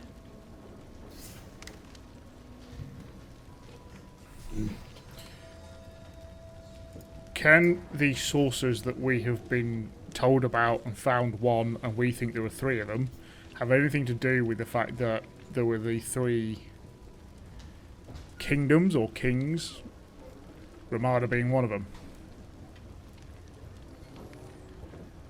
So, Potentially. you were talking about the arcane magic.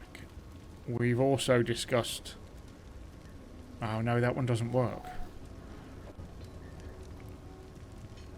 Does the Fey magic... Is that different to that given by the gods and that given by the lower kind? Devils, demons and so on? They're all gods, Dargon, or lesser idols. It's one man's god is another man's, I don't know, devil. It's all relative at the end of the day. The Fae are a strange one because they exist on a totally different plane, really. And they draw magic from the natural order of that plane. It's... to start discussing this get incredibly complicated. But the Fae exist outside of this material world on a... It's almost like it's just slightly off-center, if you understand the analogy. Sort of, but that's kind of where I thought Nialin was. It is, but it's not where it originated from. It's just where it's trapped. Nialin was once part of a larger whole. Are we trying to get it back there? Or just stop it from actually infecting there? That's what we need the prophecy for. Yeah. Our original mission was very much to just protect the people in this land, having landed here ourselves. If you're now saying there is an option to restore Nialin, take it home, is that not the most honourable course of action? Free these people from this prison? Well, it's undecided, because from what we understand, it was all about to break out before. Ramada made that wish and trapped all the chaos here. I'm not saying I understand it by any means, but you know what I mean. If you take the bad bit away, maybe we need to keep it away for everyone else's sake. That's also not the decision. That's not a decision that one person should do. No. I also don't even know if that's the decision we are meant to make. As in, if it's even true. But I think I understand you, Dargon. It's like amputating a rotten limb, or a gangrenous limb. Yeah, for the love of God, don't reattach it. Interesting. But if you could heal the limb, and there's magic that can heal limbs and reattach them or regrow them, I digress anyway. Yeah, but what it seems is, and that's the trouble we don't know, is we don't know what direction we took it when we went up against this source. Did we just make it better or worse? And if we made it better and it can be taken back, great. If it can be made, if we've just made it worse, then we've got to know that so that we don't make it any worser. Any worse, or you're a proper farmer then from Somerset. And the distiller sort of pinches her nose a little bit, rubs her temples.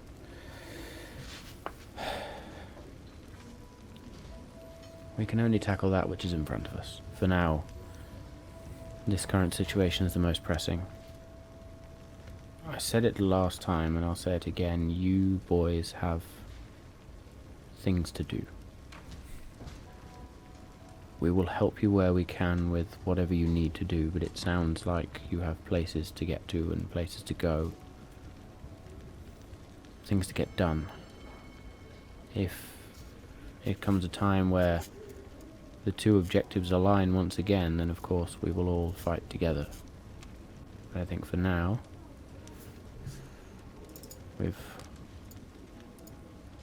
we understand from you what it is you think you need to do. At least I think I understand, and we will continue to organise the defence of Nialin and try and communicate with those that are still fighting. I mean, if you say you understand it, I think you understand it far more than I do. It was me being very flippant, to be honest, Dargon. I understand absolutely fucking nothing, and it drives me up the wall. I'm glad I'm not the only one then. Listen, boys, you must be eager to get home. Enjoy your food. Stay here as long as you want, but as I say, just let us know what you need. We will do. In the meantime, what alarm bell are you using? What alarm call are you using so that we're ready if anything happens? What do you mean, alarm call? If magic goes off inside a certain perimeter, then I'm warned of it. As in, just, I assume we'll know if anything's kicking off. I think it's fairly evident when things kick off. The guard have been exceptionally quick to mobilise. Good. We won't be far behind them. Indeed. Before we part ways for the night, I do have to return some items I borrowed from you in haste after Moonbright fell. I hope you don't mind. You boys that ransacked the castle, was it? Yeah, I'm staying out of this. I had nothing to do with it, thank you very much. It was me. I'll be honest. I've just seen things I'd never seen before in my life. We set off on the road, and I thought I'd take everything that might be useful, but to be honest, obviously a lot of it is beyond my comprehension.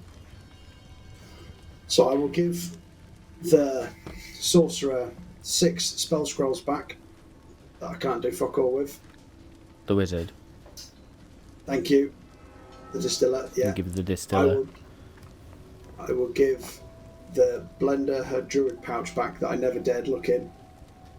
And there's a little box with a silver dragon on it, which I haven't got a chance to look in either yet. So it might just have smints in it or fucking Tic Tacs, but I'll give that back to the Cooper. Oh, Werther's original, lovely.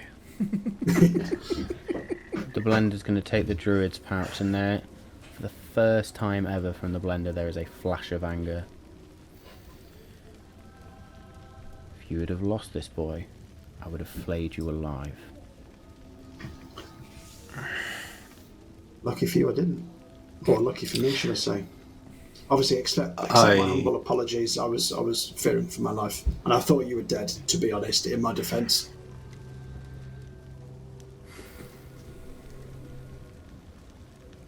I think I've made that worse. She holds it and just keeps it close to her. I'll also give back the Corpslayer longsword. And Cooper's going to sort of look at it. Ah, yes. We'll not use this one at a time. Did it fare you well? I had a go with it, but I don't think long swords are my forte. I prefer mouthy little daggers. No, stab them all. Stab him.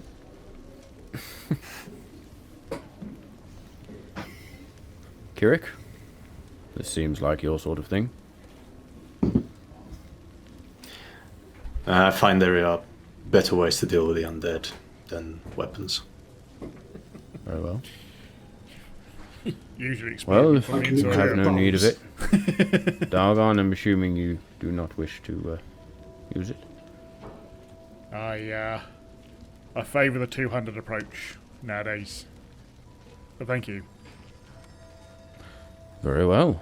Back to me then, old friend. I'm just going to hold it up. Oh, yes. Simpler times, simpler foes.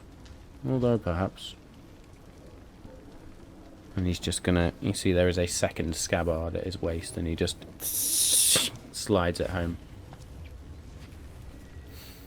Oh, I feel a little bit more complete now. As with this box, much like the blender, I think I'd have beat you senseless if you'd have lost this. Out of curiosity, what is in it? Is it just sentimental, or would it have been useful? Sure, by now you've figured out that we are not just your average guild masters. These are items of very specific power. When the time is right, perhaps we will reveal them to you. That time is not now. I'd have probably died if I'd have opened the box when I'd have been Mage Blight all over again.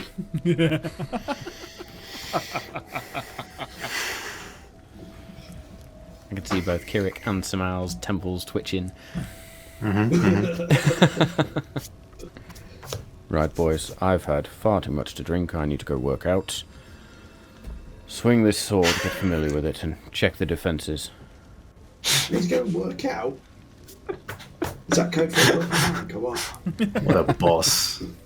What a boss. I need to do some press-ups, I'm pissed. Just had a bottle of whiskey. I'm just going to go and run 10K. Do some one-arm press-ups, like, oh yeah. It's exactly him. He's just a beefcake.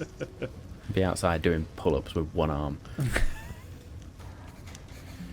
The distiller's just going to say, I need to take these notes and, well, collate it with the rest. But thank you for being candid, boys. I appreciate there's things you've hidden, but I'm not going to dwell on it. There's too much going on. We keep the honesty where it's needed, but as long as we all remain allies, that is all I ask. We'll see you in the morning. Well, let's just say we'll see you when you need it. Yeah. Alright. We might recoup here for a couple of days and gather our thoughts, but we'll probably stay out of the way, to be honest, and then just be on our way. Mephisto's just going to sort of see you, Mephisto, probably. Stretch his arms a little bit. Well, that was a lot. That was quite brief compared to some of the other ones, Mephisto. You better get used to it. Anyway, yeah. Very well, I'll go walk on the still, shall I? Yeah. No? Yeah, weapons? we'll... okay, weapons. We'll see you later. Very well, boys. So, if you're now of a higher station, does anybody else tend the shop? Because I'm pretty short on supplies, to be honest. If we're going out on the road, we'll need some things from you. Is it best to come see you in the morning at the shop? My assistant's still there. She never left. Will she give me a good price like you? Does she know I'm a valued customer? Is what I'm trying to say.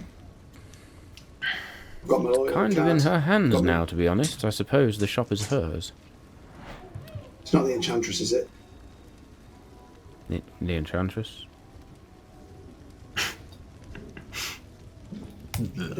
Probably not. Very well, and the four Malt Masters stand, or at least the new Stillman sort of trots out, lows his head underneath the doorway. Annabelle and Mirabelle are just sort of there, just...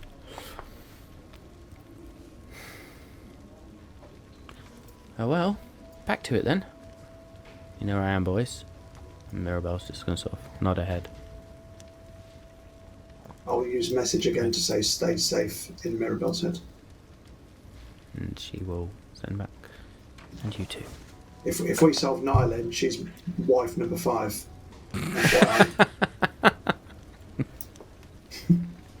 Was that in your head at the time?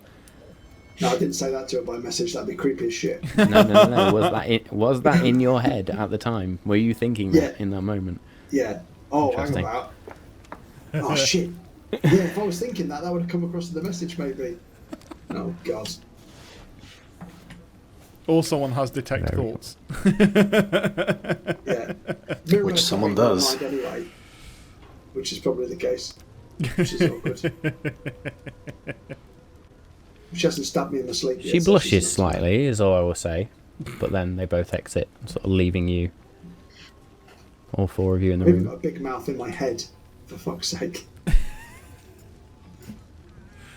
I walk back out and start walking towards to our house. Excellent. And I think with that slight break in the RP there, we will take ourselves a short break. So we will be back in a few minutes. Yo. Welcome back. Hey. So, welcome back to our very, very heavy RP episode, which I think is much needed after a couple of weeks of almost pure combat and dungeon exploration. Before we get back into it, I did just want to give another shout out to the NPC character contest that we're running. We are so close now. We were slightly hoping we'd have got enough followers to actually be able to announce it tonight, but we're not quite there. So we're going to keep pushing, but we are very, very close to the magic 50, and then we get to choose one of you lucky people to create an NPC alongside me. It can be as wacky as you like. There will be some rules, but they will be minimal. So yeah, let's get a bit of you inside Malt of Magic. Oh yeah. And with 69. that, A bit inside us. I don't want to make it weird, but you've made it weird. I went there. Very well. As frogs croak and children laugh. It's very weird. It's all good fun. We will return as you are all sort of... We'll say for the sake of brevity you've made it back to the house now, and the house is looking a little bit dusty. The garden's starting to overgrow, and you see Bothrid immediately drops his shit and heads straight into the garden and just starts like druidcrafting bits and pulling out weeds, and he's getting back into his garden. He's happy.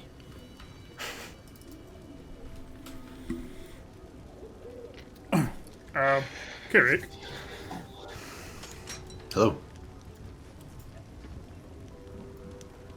getting the feeling you've got a little more information you didn't want to let on to them, which is fine, by the way.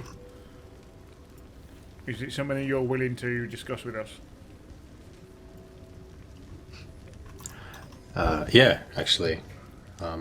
My stay away from you was mostly so that I could learn a little bit more about Zapnir, and I feel like we all have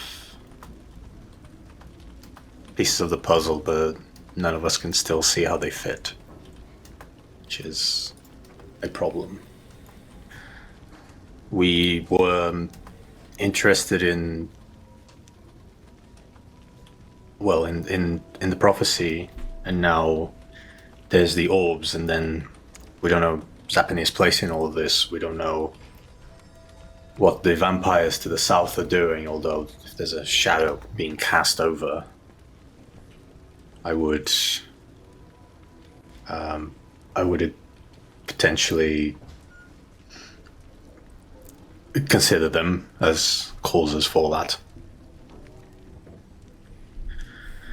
And like the Malt Master said, the West is quiet, which Yeah, is I strange. I didn't like that. It wasn't, well, like many other things, it's not expected. It's not necessarily a surprise, though, is it? You think about it. Why? No. Well, if we think the Black City is potentially, well, we know it's where all of the bandits or the bad guys go. It's not beyond the realms of possibility. That's where at least one band of evil or one of our enemies comes from. I mean, it could be where the Serpent's Cloak are hiding out.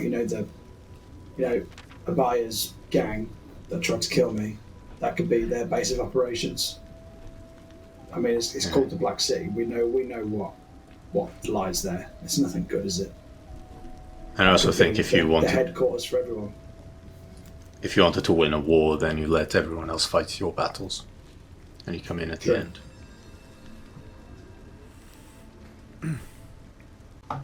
So, we don't know. Well, no, Moonbright was taken by what we would think are allies of who our main foe is, correct? Demons and devils, yeah. And then Are you thinking our main foe you is say we the don't Legends know. patron, right? That's what we think.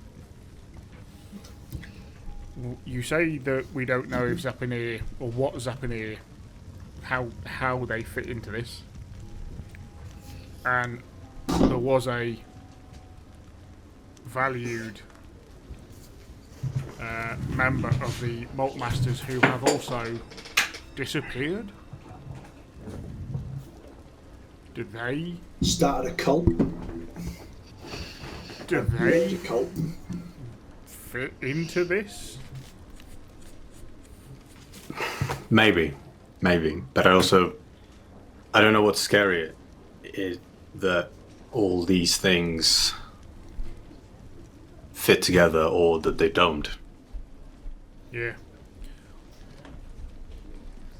What are the chances that the prophecy actually tells us whether we should or shouldn't be finding and destroying these orbs? I hope so. Because I haven't got a clue. Do we know where the other orbs I think are? we should. Are we agreed that we should probably find out the prophecy before finding any more orbs? Yeah. Now, I obviously did say that maybe Mantineer is the first place for us to go. However, if Deluin is under siege, we want to make sure that we get to it before anyone else does. And maybe, and I'm sorry to say it, about face on that one, and maybe Deluin is the better place to go. To prevent it becoming overrun, you mean? Yeah. Because otherwise it's a lot harder to get in. If it's just under siege, we might be able to get in through, like, Kirik, what you did, and we don't ever have to fight anyone. And if we wait too long, that may not be the case. So, And the answers we need might have been destroyed or taken. Yeah, that's true. yeah, That's true. I mean, bearing in mind, clearly, the Eladrin wanted the I prophecies. mean, what could be They've the sent case? an We know army the instead of the Eladrin- Eladrin now. We know the Eladrin was looking for the prophecy. Are they besieging Deluin because Because they of could that. also be looking for it for someone? Now, Mantineer is also under siege to a degree, but holding ranks for the moment. So, yeah. I agree that Deluin is probably where we should head next. I am, however, very conscious that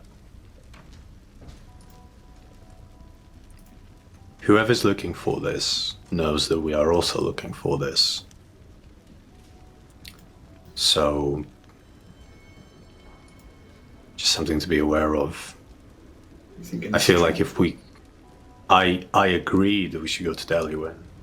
I 100% agree. But it is also the obvious move.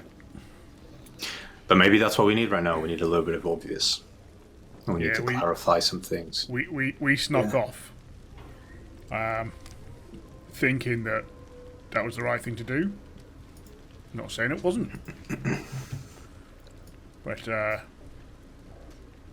yeah, I was going to say, is there any way that we can make it look like we're going anywhere else? But maybe you're right. Maybe they need to know that we're out there. Although that does paint a huge, huge target on our backs. It may already be there, you're quite right, but it could also mean the rise or fall of a city. You know what I mean? If we say, hey, we're in Deluin, come at me, bruh, they probably will. And that is... Well, the Malt Master said they could sneak us in, so maybe... That's why I wonder whether, until someone else forces our hand, we stay quiet, and then if hand is forced, we show the big guns. And Dargon, unconsciously just flexes at that point. Does a peck dance? Yeah, a little double peck dance. Okay. Deluin it is then. But you said you went to learn about Zapine. Yeah. Was your mission a success? Other than getting tattoos, I mean. That wasn't part of that, but yes, that was a different place that I went to. But yes, I learned a fair amount, not too disconnected from our friend Ethereal. He was apparently a very big part in... Well, we knew this. It's a very big part in putting Zapanir away for the first time, but I didn't realize the extent of what he sacrificed, and it was something quite big. But actually, the thing that was most interesting to me was the first people to put resistance against Zapanir when she started laying waste was a tribe of werebears. Ouch. Oh, that's interesting because they were defending her when we tried to destroy her. Yeah. Indeed. Which is probably some twisted irony of hers, that the people Enslaving who them. first fought her were the people who freed her. They give their lives to free her. Mm-hmm. There was also something slightly more concerning, but I couldn't find any following reports on it. Zapanir had a mate. Whoa. What? Hang about, as in two ancient white dragons descending on the source but were defeated or battered away. I was just going to say. Suddenly 2 dragons. Yes. It was apparently herself and this other dragon, Diveth, or Diventh, that laid waste to the Shiver Spire. And then started heading south. It was about this time that the ethereal was brought in with the students. So it's pretty nailed on that they're the 2 white dragons that were battered away by the source. If they were decimating Shiverspire. So they decimated Shiverspire but didn't get to the source.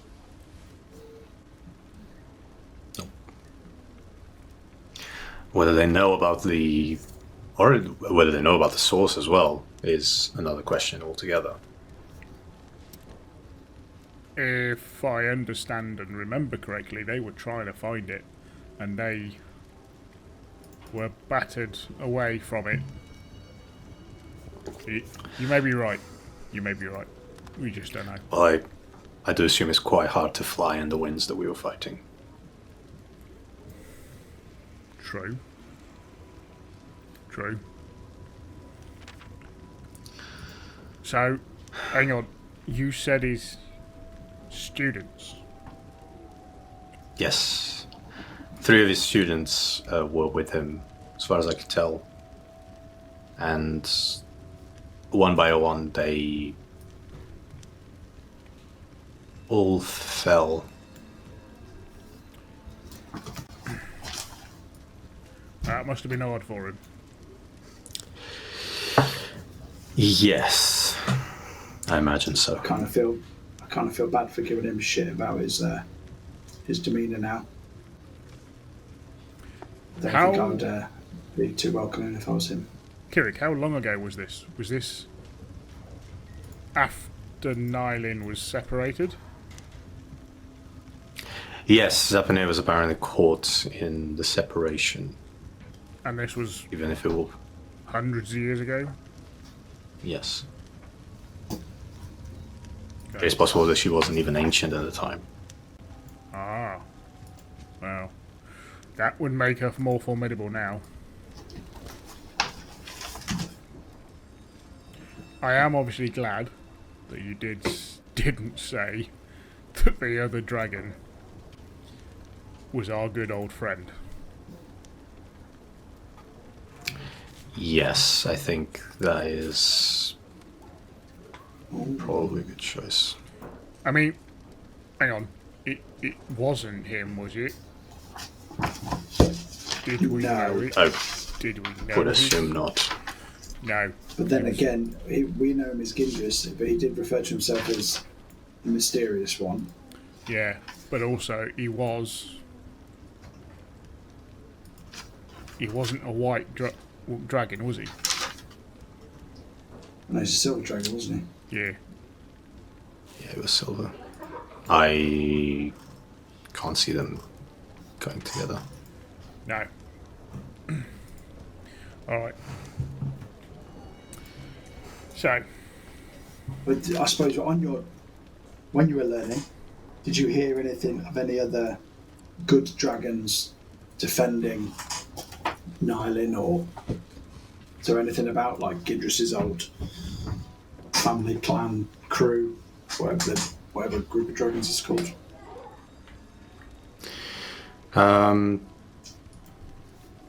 No, didn't really hear about any other dragons. I was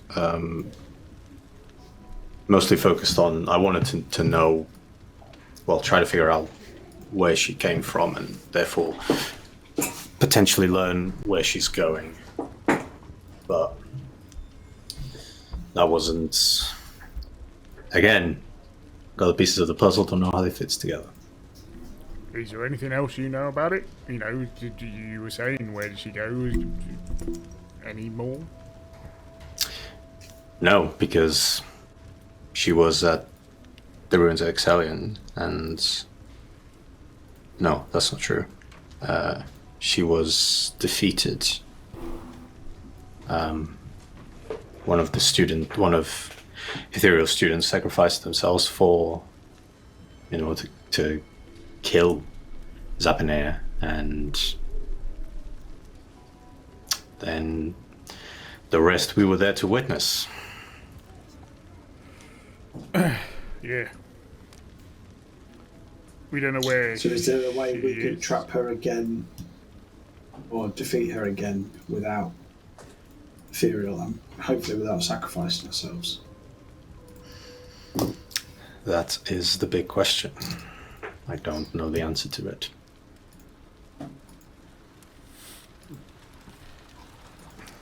Where is she? Does anyone know? What do you suspect? Well, she's not in the ruins of a Shiver Spire. Yeah, they would have known that. I can try and find out.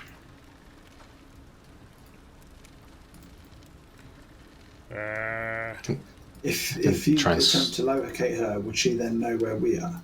Could she? Do you think she could do that? Yeah, if so, don't do it. No, it doesn't really work like that. She might know I'm spying on her, but she won't know where I am. Okay. Correction, she'll know something is spying on her, not necessarily me. Okay. Because, I mean, if she's going to be anywhere, it's going to be the mountains or close to Mountaineer if I was the betting man.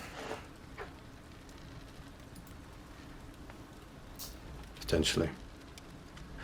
We can try and figure it out. It'd be good to know beforehand if we could. We've got a couple of days here anyway. There's a couple of questions I want to ask and places and people I want to scry on. So Zapinea can be on the list knock for this sure. shit off the table. Yep. Just hit the mic for me, and then we can tick all the boxes.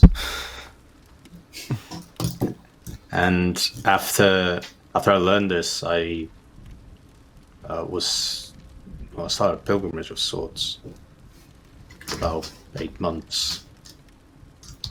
I went to an old temple of the Raven Queen, and I learned some things there. I was a little bit more involved and was told of a sort of lost tradition of her. Certainly not something that I knew of beforehand. And that is, I trained and I prayed, and she granted me access to powers that not a lot of her followers have. more connected to the afterlife, let's say. Where was this, by the way? Here. I was sent back to Inuith. Oh, wow. It's weird to think that you can make it back. Oh yeah, it was nice to know that. So that this tradition you discovered that give you extra power, is that what the tattoos are for? They give you power. They are sort of a identification amongst the ranks, I suppose. Just for people within the Church of the Raven Queen to know that you are closer to her, even if quite far away. So you also got a promotion. Of sorts, I suppose.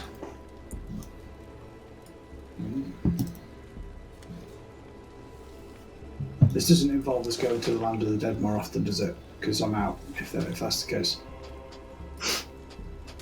No, not necessarily. I'm quite happy that the next time I lead you there is after you have a long, fulfilling life.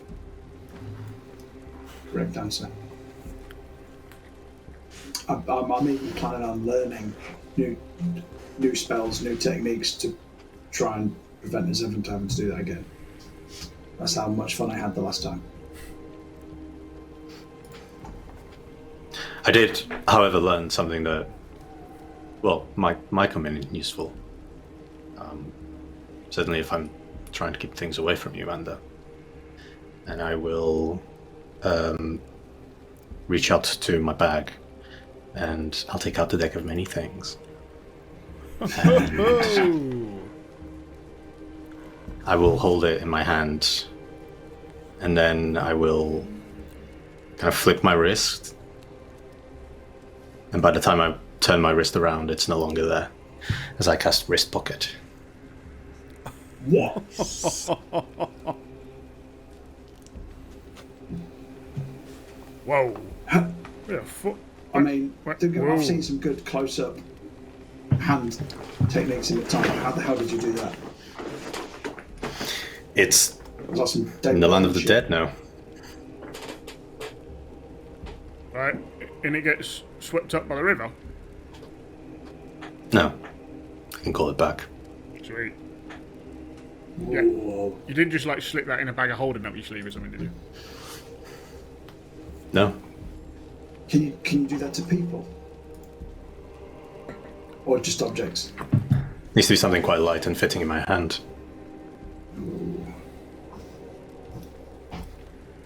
It's a pretty cool trick. Make it come back.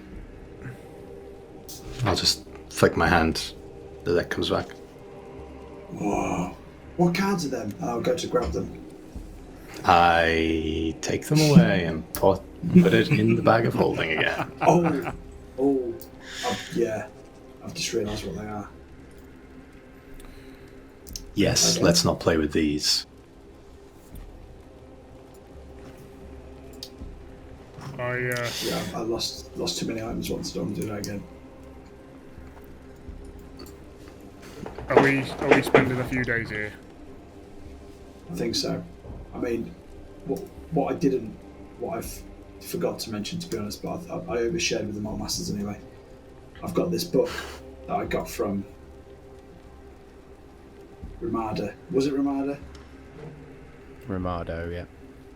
I keep wanting to say the other name, but yeah, Ramado. And that, if I study this, it will make me even better at my abilities. So it will take a few days to study. It's quite a hefty book. So I feel like we do need to lay low here for a while. I'd certainly like that too. There's a couple of things in my studies that I didn't get the chance to fulfill. So, Not to mention stocking up on arms, arrows, supplies, That's rations. Rations, firewood, and yeah, I would like to try my battle footwork for a few days. But it looks like Godfrey's got a lot of weeding to do, so he'll be happy in the garden for a few days. Yeah. Also, my owl's turned into a cat. It's all good fun. Bothra's just wild-shaped and come for a cuddle. Hello, Bothra, how are you doing? if Pebble would have actually slapped you in the face, then that'd have been perfect. Would have been hilarious. Good stuff. Okay then, so for the sake of brevity, how long is the party planning to stay in Glentuag? 3 days? A week? 2 weeks? If it helps, I need to study the book for 48 hours over a period of 6 days. So a week. A working, yeah, at least a week. Stay a week. Yeah? Yeah. Okay. So during that week then, I will come to each of you in turn. And we'll start with you. What, other than reading your book, would Ander want to do in this week? So study the book. He also wants to study the Book of Song alongside it, just to help with. Well, it'll help him improve essentially as a bard, but it'll also help improve some of the abilities it'll help me get some of the abilities he's gained by leveling up. It'll help explain those, I suppose, out of character for a minute. Yeah, so study the Book of Song, study the Tome of Friendship, but I also need to stock up on arrows. Is the other thing I really want to achieve, because I've got 4 left, so I really need a lot more of those. Okay. So your week is spent pretty much mostly studying. What the 3 of you would notice during this week is that there's very, very few interruptions. The only major interruption you get is actually a delivery of whiskey and a delivery of coin from the Malt Masters, as you are long overdue payment. So there is going to be a bag of 1,000 gold to split between a lot of you. To split? Stingy bastards. Do we... So 250 each. Now. Yeah. That we And give Buffett the might be in the 250 to garden Buffett, when yeah. that got delivered. It might be 333 each, and then Buffett has a quid. Buffett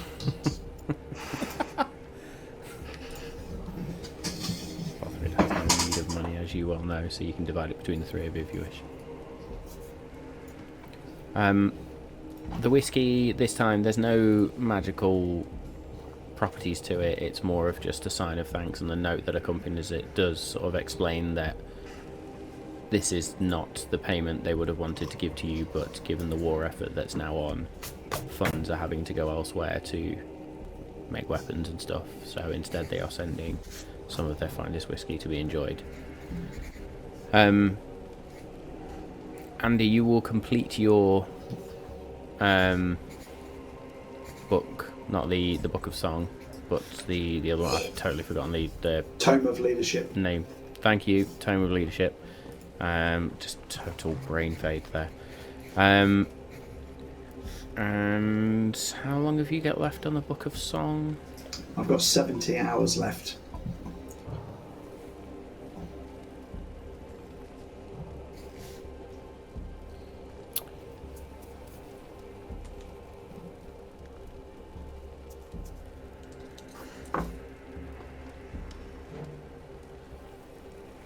You can chalk 30 hours off of that. Oh, I'll have some of that. As you spend the majority of your time in study. Now, would you wait for your party to go and restock, or would you just venture out on your own?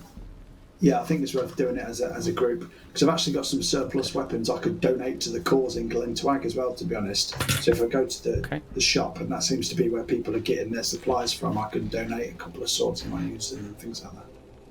Good stuff. So at some point during the week, you will restock, and we will come to that at the end. Is there anything else you wish to do during this week? No, I mean, in the back of my head, I always wanted to go back to the College of Eloquence, but Moonbright is a desolate wasteland now, so that's down the shitter.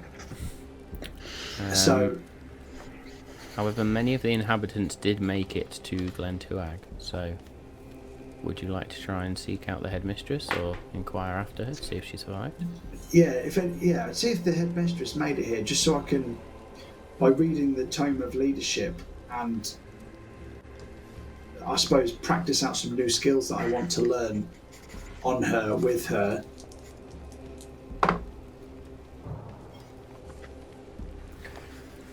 As you begin to inquire around the town, and inquire about the colleges and what became of them, you're informed that a number of the college inhabitants survived, or the various college inhabitants survived, and you all sort of pointed to an area within the town itself where sort of there's been refugees set up. The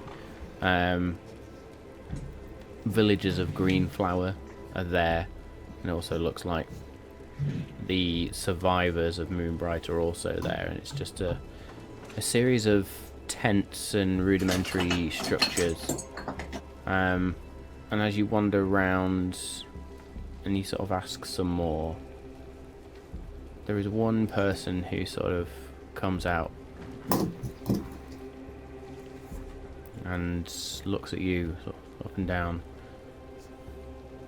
You were a student at the College of Eloquence? Correct.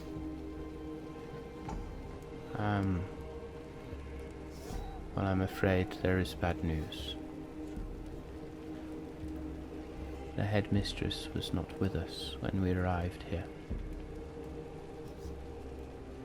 Some of her students did survive, however, if you wish to talk to them.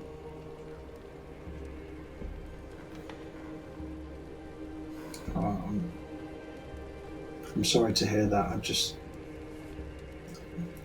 suppose I wanted to have one more lesson from her if I could, but if she has passed or she is no longer with us,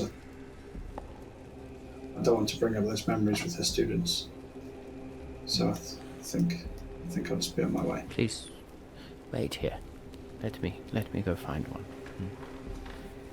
He sort of disappears through a variety of tents, and you can see there's people sort of. The bardic traditions are still being continued here. It's quite obvious. You can see some of the various different colleges. There's small groups of students together. A middle-aged man returns with this woman who you've been speaking to, and he just sort of steps up. So you are the fellow who was seeking out our past headmistress. You Yes. studied under her? Yes, it was a great honour. She was a very, very wise teacher. I am also led to understand that you wish further tuition. Well, I've been doing a lot of study recently, and I just wanted to try, if anything, just to hone some skills before I head back on the road. Maybe practice some new things that I want to learn with some guidance. I am the most senior of the students left now. Indeed, I have already taken it upon myself to rebuild something of a college here, and when we return to Moonbright, I shall rebuild in her name. If you so wish it, we can spend some time and discuss what it is you wish to learn.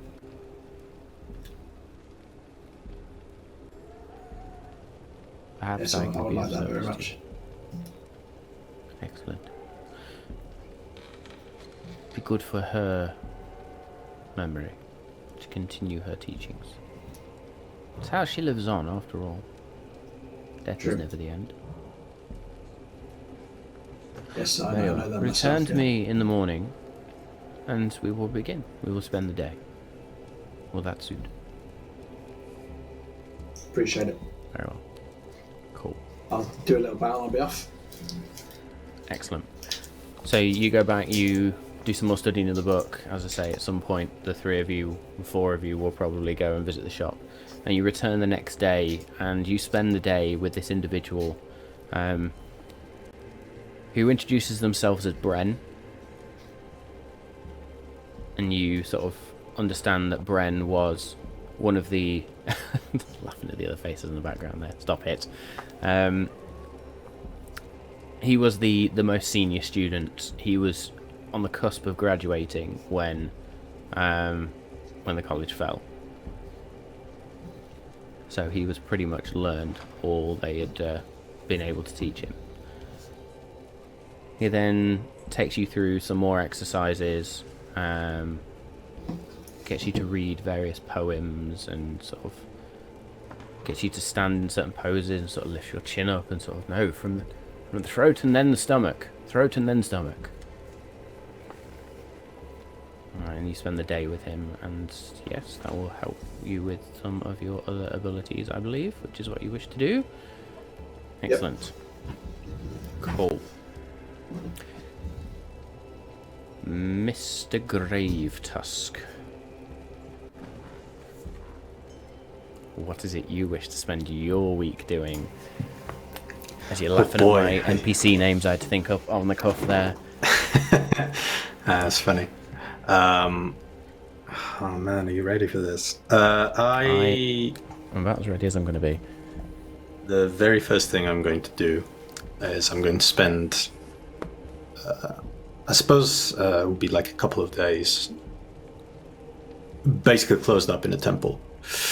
And I would be spending that time carving my runes up on my armor and my shield. Okay. I think as you do this and as you lock yourself in and the priests of the Raven Queen or the acolytes of the Raven Queen sort of approach and question you and you explain, they are slightly taken aback as they believe the practice had been lost. But they also bring out a dusty book.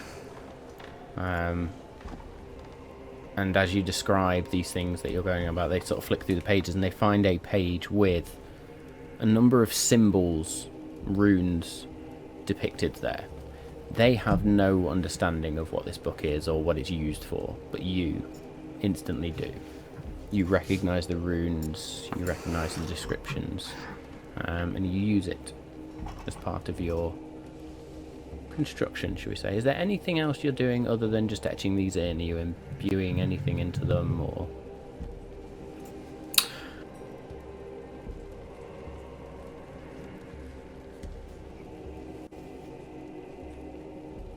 Did I just lose him? Wait one caller, I'll find out. And he's back. There he is, he's back. I'm viewing anything in them. Yes, I am. As I'm imbuing them, I am praying, and I am just trying to make sure that I do this right, and that the runes actually keep that connection and that power that they are meant to have. And that's it. So, just going down and having a look. Are you putting both onto one item or one onto... No, I am putting the Queen Sight rune on my armor, and I'm putting the Shadow rune on my shield. Okay. So as you sort of work first on the Queen Sight rune and you begin praying, and sort of as you etch it in, you're just about to complete it and the lights in the whole temple dim. And there is just sort of this ghostly light that emanates off of your armor. Again, sort of that like dark saber effect, white light wreathed and haloed by black. Yes,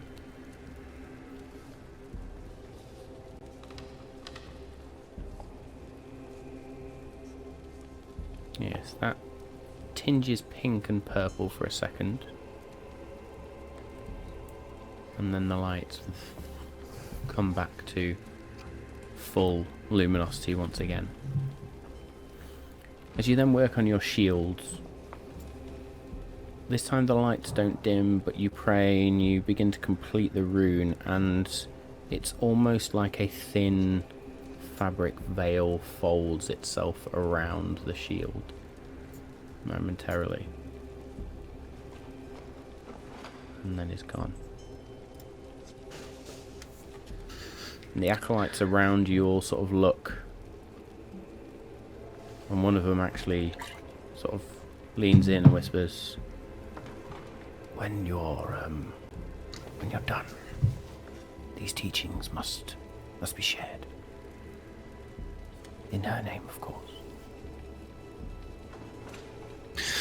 I agree.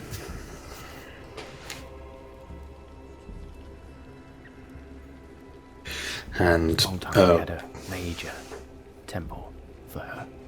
Maybe not here, but somewhere. I have somewhere in mind, but I need time. Fantastic. Will you let us know? We will help. Of course. And I will would have then left, and I am essentially going to spend the rest of my time both reading and casting 2 spells. Okay. The first one is going to be Scry. Yep. And there are 2 people and 2 places I want to scry on. Okay.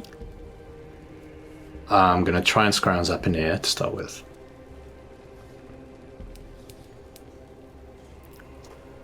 Okay, let me just pull that spell up. 'Tis a wisdom save. It is a wisdom save.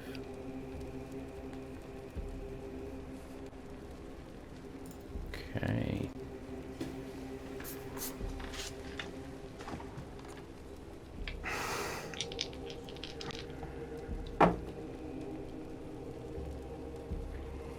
As you attempt to cast this spell, and push your consciousness out into the spell, get that sort of almost like being a raven once more, and you're up into the sky, and all you see is white. Just white from horizon to horizon before you are back in. The spell itself failed. Cool. That's disappointing but unsurprising. And I will then, the next person I'd like to cast Scry on, or attempt to, is the Vampire Lord on the Isle of the Dead. He's standing right next to you. I know. What's he up to? Throw in all of the curveballs at me today. Yep. Welcome to Clerics on downtime. So I've just got to find the right stat sheet now.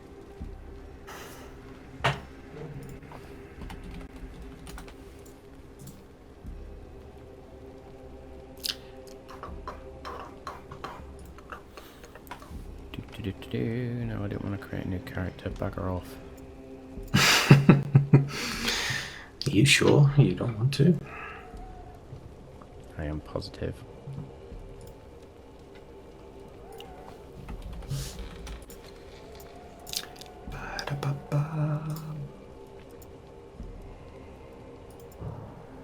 Okay.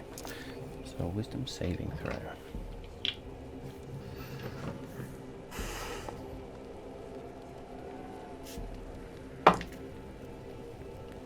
What's the save? 18. What do you see?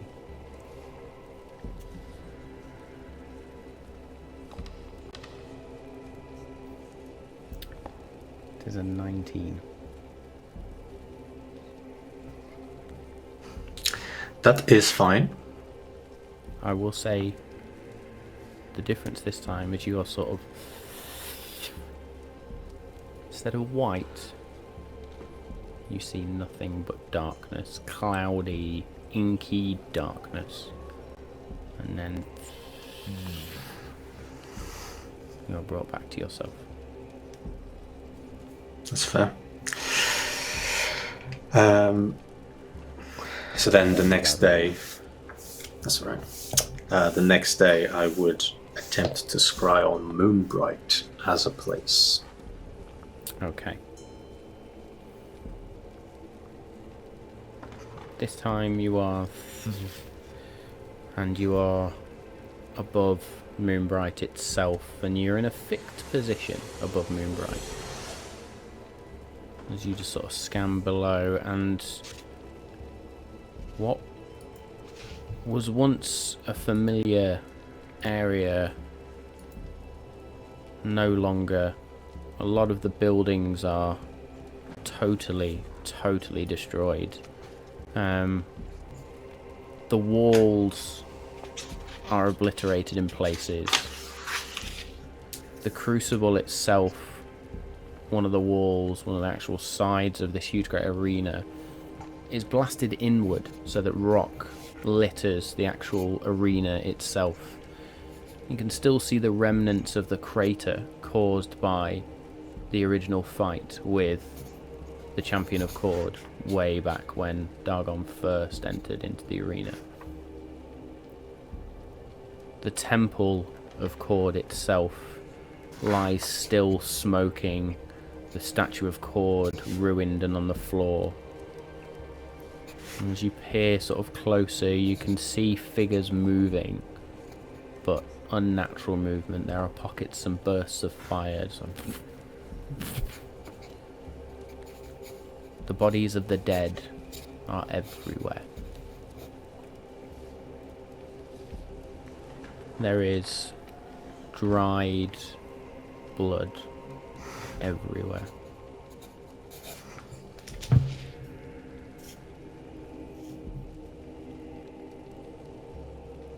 I think that's all you would see with that. Unless there's anything specifically you are trying to look for. Nope. That pretty much told me what I wanted to know. Okay. And the final place I will attempt to scry on, I'll leave it up to you whether you need a roll or not. I want to see if I can scry on the Black City. Okay. That is going to need a roll itself. I am going to need you to make me make me a roll as if it was a spell attack, really. So use your spellcasting modifier and your proficiency bonus. 18. It takes a lot of concentrated effort for you to even get this spell to connect this time. You don't get a clear picture of anything really. It is blurry, but from what you are able to see, you see these malevolent, tall, black stone walls. Blurry, but it's enough to make out. There's these sharp, jagged towers. And there are these orange flashes all around. I go back to my maps. Pull various bits up.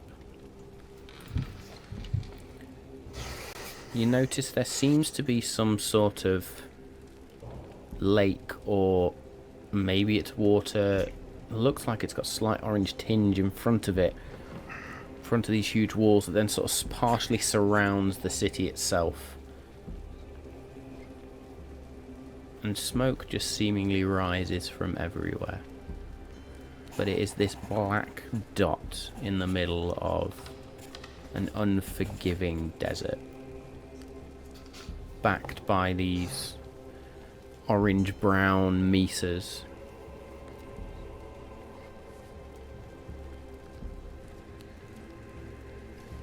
And again, I think that's what you're going to get from that one. Cool. Great.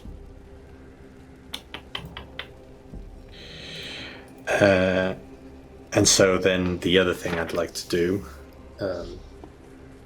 is reach into my bag and grab a Duragar head that we picked up back when we were fighting the Mind Flayers, and I will kind of look at it and I will consider questions I might want to ask it. But then I realized that actually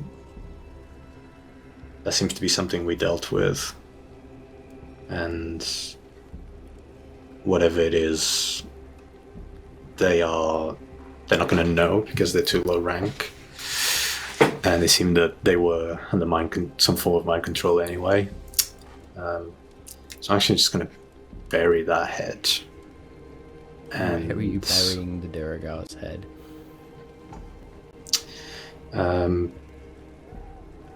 Probably just like in the... If there are any burial grounds within the city, just find a little bit of land and just bury it. Mm-hmm. Of course, there is a small graveyard near the temple itself, but then out into Glen Tuag, sort of the far north of the town, just as you'd sort of then use the mountain pass to head up north into the mountains. There is a much larger graveyard and sort of grave site, if you like, and you find an area just off underneath some trees and dig a small hole and bury a head. Mm-hmm. Just typical Kirik, really. And then I'd spend the rest of my time reading my book. So I just think then that's what, about 3 days spent doing stuff, really, wasn't it? 3 days Yeah. left. Yeah, that actually, yeah. Have about 3 days left.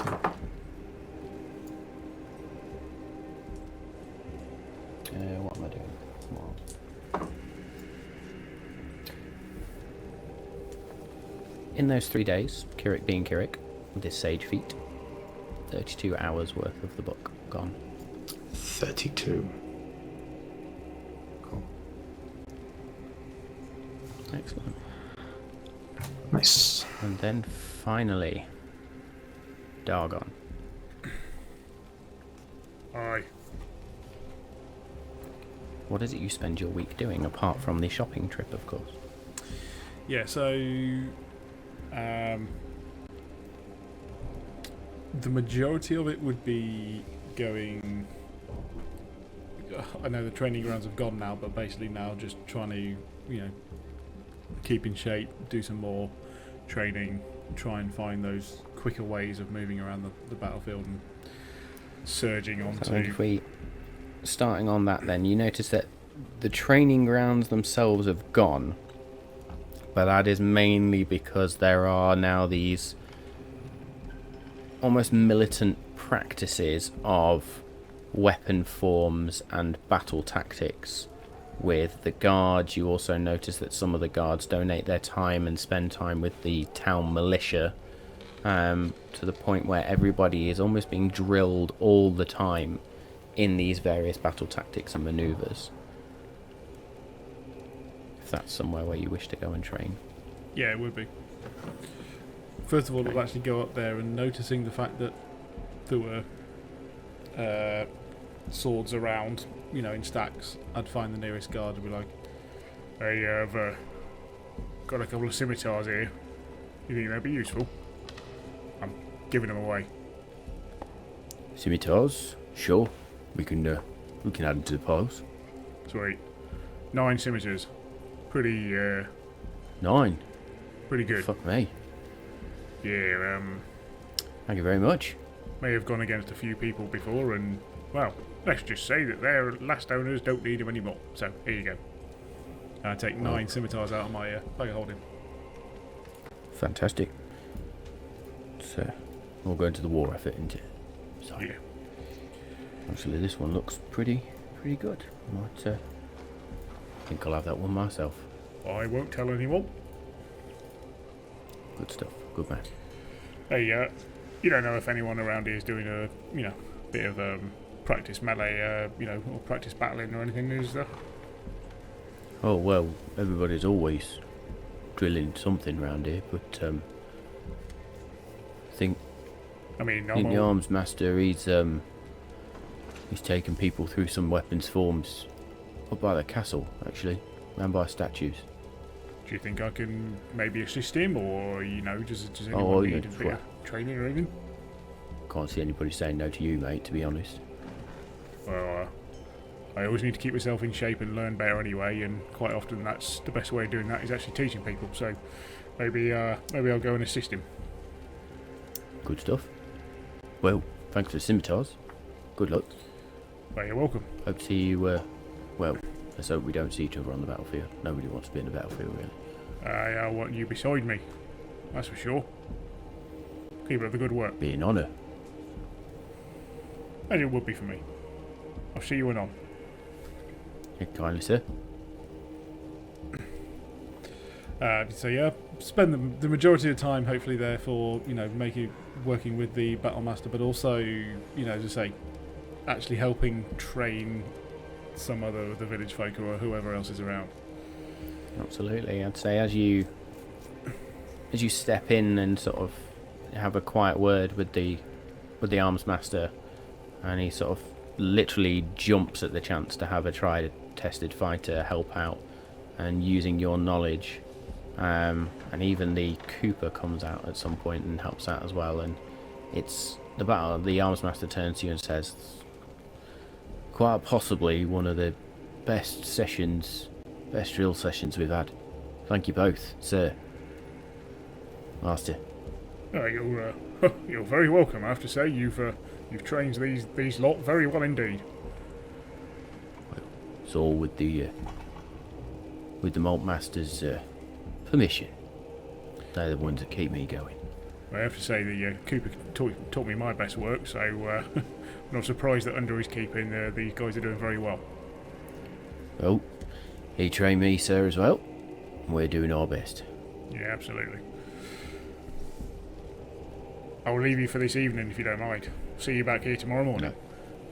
No worries at all. Looking forward to it. Be some new recruits tomorrow, I think, so... we'll break them in just like these ones. Indeed. I think kindly, sir. I'll see you in the morning. Good Rest evening. well. Don't forget to stretch. Those muscles will be sore. Oh, I always are. I will then, if I may, use my evenings to read. Okay.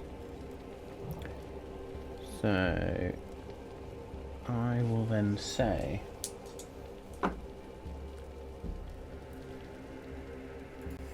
evenings...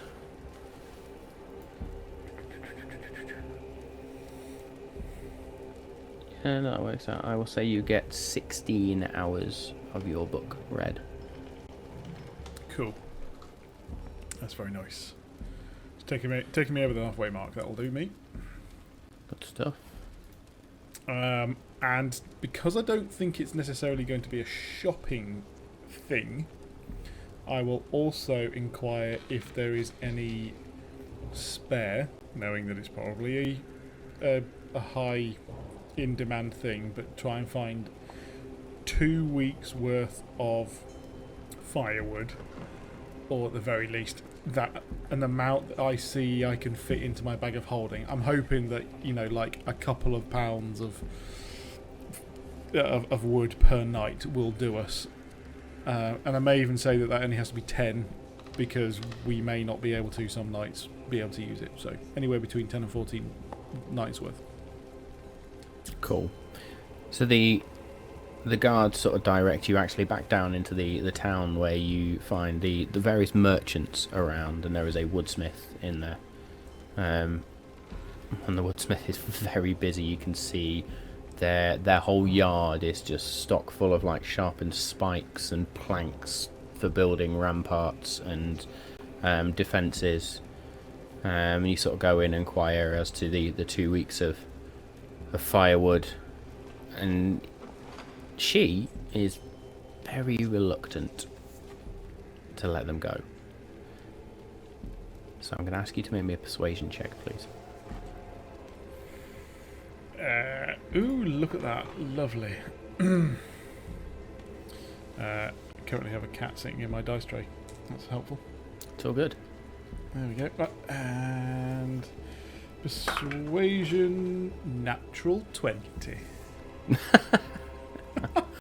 The most charismatic Dargon has ever been. You lay it on thick, explaining that you've been sort of, you've been to the coldest places in Nialin, and you almost died because of a lack of firewood.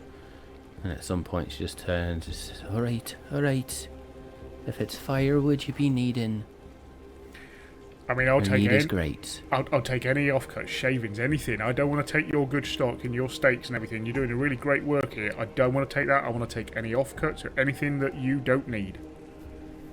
That'd be fine. I've got some, well, there's some kindling that you can be using. Why? Well, there's a couple of good logs there. Ah, thank you. They should burn long and true. I shall keep them for some of our other worst nights. But you really have helped us out a Excellent. great deal. I'd be needing some coin. Oh, coin we have. Name your price. Well,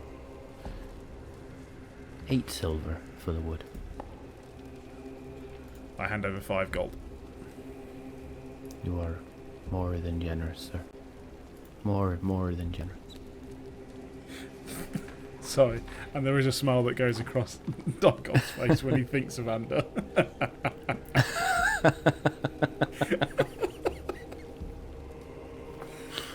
Fantastic. Anything else you wish to do during the week? The last thing not the last thing I would do. I may have done this slightly sooner in the week, but the last thing on my list would have been that I would have gone to find that captain or guard, whoever was the main commander who let us in first time, and just go in and apologise and basically, say that it was a Goliath's want to stand his ground. We're all mighty warriors. Master Dargon. Water under the bridge. You did fine work. Do you tell your rogue friend, though, or the... Oh, he sometimes needs a clip over the ear, but...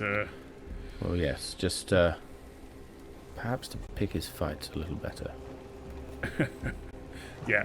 I think will be probably an easier task to dry up the lock than get him to do that. Probably. Was there anything else you needed? None at all. Simply wanted to say hello. I'll be on my way. Good fortune with you. And you. Fantastic. Bothrid spends his week tending to the garden and almost literally sleeps out there, spends the whole time out there. He does come in and cook for you and make some very fine meals. The garden itself is beginning to flourish. He sort of pulled out the weeds and gets it nice and tidy again. And I think, as you all sort of know, at some point he's just sat there with his boots off, his feet and hands in the grass, eyes closed, and just sort of feeling. And as he's feeling, there is slightest green glow around him, and sort of flowers begin to pop up around him as he sort of reattunes himself with the earth once more. That's pretty much what he's going to spend his week doing. And knowing this party and how long it takes us to shop things, I think we will save that for next week, and we will leave it there for this week. It's been Nice. a good week of just wrapping things up and getting things in the place for the next step in the story, I guess. So we will see what happens next week, I guess, as the party moves on. And I think, seeing as we are at an impasse, well, not an impasse, seeing as we are in the next step, and somebody has done something this week which may have triggered a few things. We are in a scene of a gnarled black throne with twisted creatures writhing on the floor around this throne room.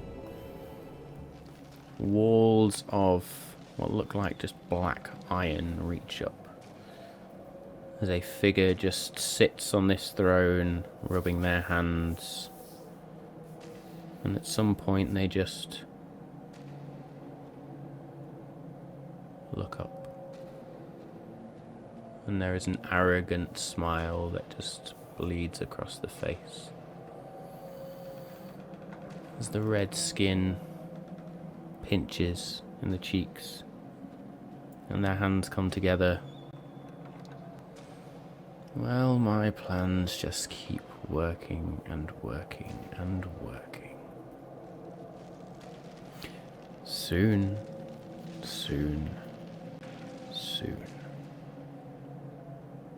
She can only stop me for so long. And that is where we will leave it tonight. So thank you very much for joining us all. Thank you for it's a bit of a slow. RP episodes are always a bit slower, but they're always really good. The group got to get back to their group dynamic a bit more tonight, less thrashing around and combat. So hopefully you all enjoyed it. As I say, please don't miss out on that chance to create an NPC alongside us. We will pick that lucky follower the minute or the moment we hit 50. We are almost there. Please check out Malt, Magic and More, where we'll discuss some of those lore points that get dropped tonight and maybe dissect some more of what happened last week. So check that out on Wednesday at 7:30 PM UK time. And until then, thank you very much again. We love you all. Stay safe. We will see you same time next week. See you then.